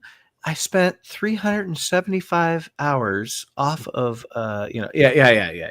Roaming charges. But no, that's awesome. I mean, I love that there's a network, you know, that you can like Yeah. put the word out, you know, get a Exactly. couple more, get But- it over the hill, you know. But Bobak, having said that, and I talked about this earlier, like you are a big part of it as well. I brought like 3 people with me. Well, you brought all your students with you. But, Yeah, no, that's right. you won't talk about it. No, but I'm talking. But you were the first person. Well, you and Mark were the first people that wanted to actually come on and do shows. So much to the point where I asked you, "Do you want to be a permanent like person?" And at the point, you're like, "You know, I got a lot going on." But you stayed a permanent person. But Permanent guest. permanent get. Well, no, you're part of the show. Part of the show. I wouldn't say Permanent guest. stick post. Yeah, but it's always been so much fun to have you on, and I can't wait to do the Knights of the Seven Kingdoms. I'm looking forward to it. And if you guys Hell ever yeah. get around to checking out the trilogy, it's amazing. Yeah, Yeah, Duncan Egg, man. Duncan Egg. Yeah, you know, Duncan Egg. it's funny, Tony. I had always thought it was Duncan Egg, but now I realize it's Dunk and Egg, and I was like, oh, okay, I didn't even know what the fuck that was. You know, But the from what I donut hear, chain like, actually paid J.R. Martin a fine fee for that. yeah, but I've heard it's a nice kind of subtle, like happy story in all this nonsense, in all this Swashbuckling. craziness. So I'm kind of looking Well- forward to it. Yeah. Well, spoiler alert. Well, they all die. Spoiler, it's a happy movie. It takes place 100 years before Game of Thrones. So 100 Yeah, years it's right after in the this- middle of After- yeah, 100 years after this, spoiler alert, Game of Thrones happens. right. It'll be a So- good midway, you know, like kind of like a midway story because Yeah. with the House of the Dragons, that's kind of, you know, the high point of civilization so that we've seen in Westeros. And then what we see in Game of Thrones is actually kind of like a low point. It's like a dark ages of civilization. So I think that the Knight of the Seven Kingdoms would be showing us the descent into Yeah. into tyranny. And it was always a tyranny, but you know, There's descent still, into there's like still a couple lack of dragons technology. left and stuff. Yeah. Yeah, it'd be like some cat-sized dragons here and there or something, you know. And well, if you haven't read the Duncan Egg books, I'm not going to spoil it, but yeah. You sound like you have, Tony. Well, it's just too bad Dan and Dave ruined the Game of Thrones TV series. That is a shame. Well, you know. I don't know. When me and Bobak finally did our official review of Game of Thrones, I was like, I still liked it. Like, yeah, I get. Only gets It's not bad the at the very ending end. that It I had- wanted. It's not the ending that I wanted, but No. I still had a great Well- time watching the series. You know. So. Well, it had it an would have- ending that made no freaking sense, but okay. Well, then again, obviously, George R.R. Martin is still about 100 years away from finishing that book. So Yeah, that's right. He's never gonna finish it The Winds of unless somebody pulls a misery on him. It's never gonna get finished. God, can you imagine? At this point, the stakes are so high. I don't think you could actually write an ending that people would like. You know, it's just everyone says it was horrible. Better no ending. No, the than- book There's a lot would of be people good, but saying that. he's too afraid to do it. Right? Yeah. What if he? Well, messed there's it a lot of people saying that he should just have a like a ghostwriter or whatever you call it, like somebody else, like kind of fill in the gaps. Like he can mean like James throw out his he can throw out his thoughts. Because if he doesn't finish that, he's going to go down in history as like one of those writers that, Well, like, he it'd is be not someone going to like- he's not going to be a token. Well, it'll be No someone fucking like way. Brandon Sanderson. It'll be someone No. like Brandon Sanderson who does it because he obviously he finished the Wheel of Time, so it's it'll probably be that something like that. But maybe do it while he's alive rather than wait until he dies. You know. Just At least Yeah, let him something. get some credit. Yeah. He doesn't seem to care. He likes being executive producer on all these shows instead of actually, because there's a lot of people like Nerdrotic specifically, who's done videos on the fact that it's been thousands and thousands of days since he's written anything for Winds of Winter. And no matter how many times you get George R. Martin at like a convention and people ask him, when's Wind of Winter? He's like, I don't know, but here's a show that's coming out. It's like, See, I mean, why? but then again, that's art for you, isn't it? You know, that's I art. guess. Unfortunately, I think that we like to, as fans, we want the art, but at the same time, we kind of don't want the artists to do the art in the way that they want to do it. It's a catch-22. Well, but also there is a little bit of entitlement. Well, in no, the and fan base. exactly, and he's decided he doesn't give a fuck about it, and he doesn't want to do it anymore. But he should actually be honest to the fan base and say, "I don't care, and I'm never going." I think that's what and most he hasn't of the fans, done that. I think most That's of the you're right, Jill. Like most of the fans don't really expect him to finish it. They just want to hear him say it. That it's over. Yeah. Yeah. Yeah. Like, like it is a monumental catastrophe that was the end of Game of Thrones, the television show. And now he has to top that. And if he doesn't, which is not going to be hard. Well, hey, man, he can't just do better. He has to do good. You know? Yeah, He's gotta produce something people like. No, he just has to do better, Bob. He just. Has I to do think it's a bit of a. I think of it's a task. It's a task, and it's like I got to do better than this. And also, what if wouldn't have been a big deal if he hadn't waited so long? Just saying. What if it wouldn't have been a big deal? You know. Hey, well, what about if we're gonna get into that? And I don't even give a care about Game of Thrones, but I'm just saying, like, if it weren't for the guys who were running the show being all full tilt boogie into a Star Wars, Yeah, they were busy. They were busy getting Game of Thrones wrapped up as soon as they can, so they could run away and do Star Wars, and then and that never happened. That deal anyway. They didn't serve the art; they served the business. And I know it's show business, but it's just like no. You know, no one's going to see your Star Wars if you don't wrap up Game of Thrones accordingly. And they didn't. And that's why they got hucked. They get hucked, yeah. What do you think? That's my impression. Bobak, I want to know your interpretation because I've seen every single piece of media from this franchise on screen with you now. But you obviously know, like you've coached me on so many things that were actually going on in the shows. Like what would you want to see? Like what would I want to see on, honestly, the ending of Game of Thrones, it totally threw me off. I was assuming that it was going to be a thing where like it's either going to be one of the two main protagonists, what was his name, Jon Snow is the guy that everybody was like, oh, he's going to be the king, and he just has to like, hey baby, and he just has to like get through his half sister, whatever, Daenerys. And you did. Hey! Did she go potty? Did she go potty? Yeah, Good she's girl. Yeah, she's a big girl now. Oh, I thought she brought you a dragon. It was gonna be like one of them, and and I had no clue that they were gonna be like, oh, we're gonna have a council. We're gonna have like a council now, and the worst part of that entire show was the line where Sam's like, well, shouldn't we ask the millions of people if we're going to rule over what they think? And everyone goes like, ha ha ha ha ha. And one of the actors breaks out of character and is like, who's this fucking guy? Like they kept it. Yeah. They didn't get rid of that. They put it, they're like, cool, we got that scene done. And so at some point I feel like they just had to wrap it up, just they just had to wrap it up, and they like knew that it was bad. Like they knew it was bad when they were reading. I think they did.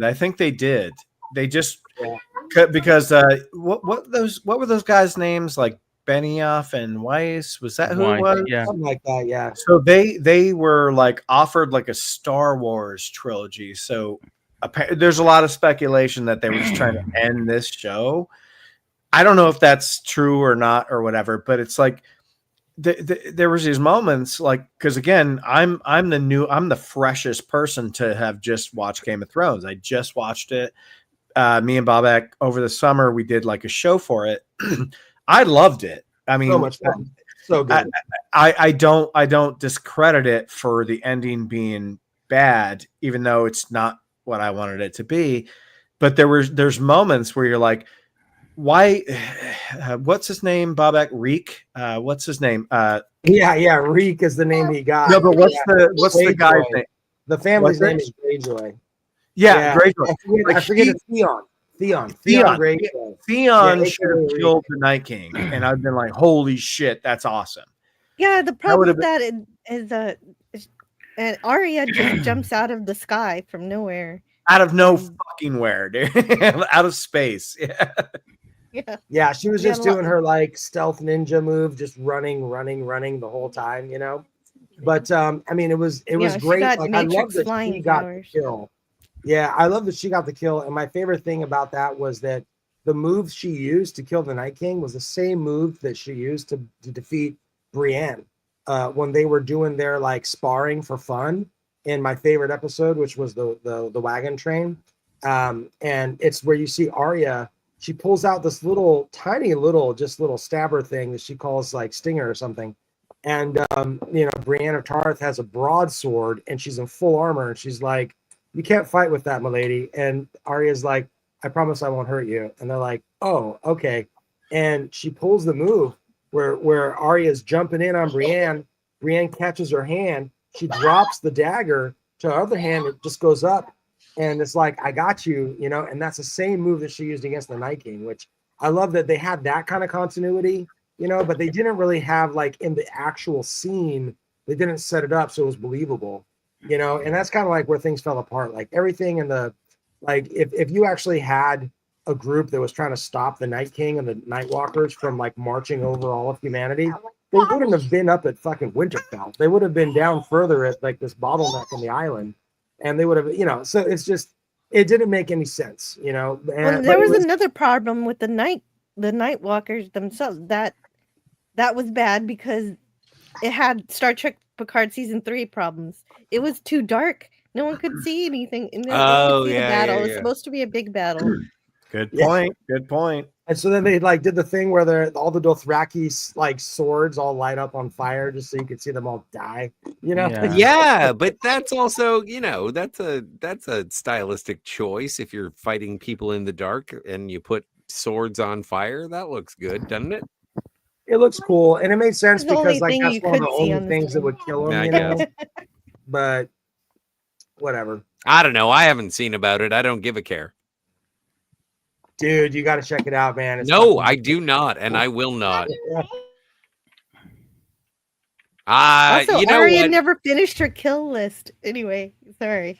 Like, I Look at that. don't like It Maisie got to the point Williams. where it didn't matter anymore. I Like, find so- Maisie Williams to be funny looking. I like Tyrion.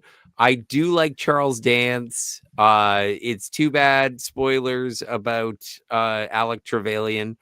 But like I don't like that level of fantasy. And the thing is that it was like we had to grow into the dragons. The dragons weren't everywhere in the first place.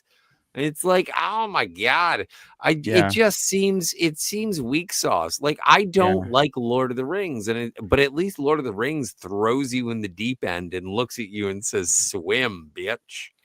Yeah, I prefer low fantasy. I prefer Conan and Fafhrd. But I and like Grey Mouse. Legend. I like Ridley Scott's Legend. And so when I say I don't like fantasy, it's like, well, why do you like one of the weirdest fucking failures of fantasy that you've ever seen in the 20th century? True, you do like fantasy. You just don't like some of it. Well, yeah, and it does. It seems to be my lightning rods are Lord of the Rings and Game of Thrones. Don't care about either. They can fight to the death, and I hope they both die. Well, Lord of the Rings wins simply because Tolkien finished the book. Yeah, there is an ending to that one. So yes, Lord of the Rings wins. That's pretty. It's Flawless victory. Flawless logic. Well, he kind of finished the books. Oh He no, kind but of. he how wrote- long? How many pages is the Silmarillion? He 7. started some books and then his son 11. finished them. 11 11 pages. 11 pages long. Exactly. Well, my favorite my favorite J.R.R. Tolkien quote was, I heard an interview, like a 30-second clip, and he was, I'll leave it open, yeah. And he was like, I was at a pub in a very, very posh British accent. I was at a pub the other night and smoking my pipe, and one of the, like that type of thing. And he basically says, like, one of these drunken guys comes up to him and is like, why didn't the Eagles just fly Frodo over? Like, this is back in the 40s or whatever, And he goes, and I said to him what I say to everyone when they ask me that question. Fuck off. That's a something great like that, answer, but the real answer is that the Eagles are way too big. It would have caught Sauron's attention. He would have. You know what? As much as I have a distaste for the Lord of the Rings, that is one of the answers that I will defend until the day. Like, he would have seen the Eagles coming. Well, no. Yeah, My 'cause he answer can is sense it. I used to use the eagle thing. I used to make fun of people. It'd be like, why don't the Eagles? But then I found out about that quote from J.R.R. Tolkien, and I was like, you know what about the Eagles? Fuck off. I've had a really bad night, and I hate the fucking Eagles. Yeah. Oh, I hate the fucking Eagles. No, anyway, so that was a Big Lebowski thing. Well, about the Eagles. The problem with the Eagles is that they always sound the same, so you know when they're coming. Yeah, that's exactly. The only one who can actually talk to them, really, though, is Gandalf. Yeah, But Gandalf. He's Hawkman. Black Phillip Alvarez still is under the impression that you don't like Harry Potter, but things have changed. Please tell him. Black Phillip Alvarez. I did watch all of the Harry Potters from beginning to end. I have the Blu-ray box set, and we reviewed them on Anti-Derivative Jill's channel. And I actually quite enjoyed the Harry Potter series. It was a lot darker than I thought, and also everyone was very attractive and friendly, except for the people who were evil and bad. And I knew who the bad guys and the good. It was a good time. I like the Harry Potters. The Harry Potters are okay, and that's what makes me transphobic. Yeah, this is what I wonder. Because they made they made that the Jesus film, didn't they, a couple of years ago, and it wasn't great. They made us. It wasn't exactly a sequel to the Great Lebowski, but it had the Jesus in it. Oh I've never seen that. It was a remake of a French film. But I was wondering, maybe now we can have a proper Big Lebowski sequel and have. I thought Tron Legacy was the sequel. Oh yeah, I think you're right. Yeah, dude. Right. Tony, I heard that. Tony, I heard that movie was really weird. It was like it's not great. It was about the Jesus bowler, right? And it was just like a strange movie. Yeah, it was on our Amazon Prime a while ago, and I saw it on there, and it was very. And there's an orgy scene halfway through it. Don't be such a prude. That's a selling point. No, but I'm just saying for no real reason apart from selling it. There you go. Gratuitous orgy. There's. You know what? Tell me about a conservative orgy. Well, Tell me about one that is reserved and in a proper orgy location. Like, when is an orgy not gratuitous? A historical Roman film. Eyes Wide Open? What? Caligula? Right in a bathhouse? Yeah. Yeah, anything Roman, yeah. Ironically, Roman orgies had nothing to do with that at all. Actual Roman orgies were more like sock hops. No, they were more like sort of local council events and stuff like that. It was it's really weird. Our sort of modern interpretation of the word orgy is completely different What from is what it? they actually used in Political Rome. gathering. Yes. It was like a. But if it was a political gathering, then there would have been no women. So this orgy would have consisted of nothing but sausages. With that is what they say, isn't Like it? You know, all you're gonna do. Okay, so imagine yourself. Cleopatra. You're Again, this is you're in Rome. like 7 BC and you're in Rome, and then all of a sudden you walk in and everyone looks like Peter Ustinov and Wilford Brimley. Like you're not walking into no, and you probably look like Peter Ustinov or Wilford Brimley yourself.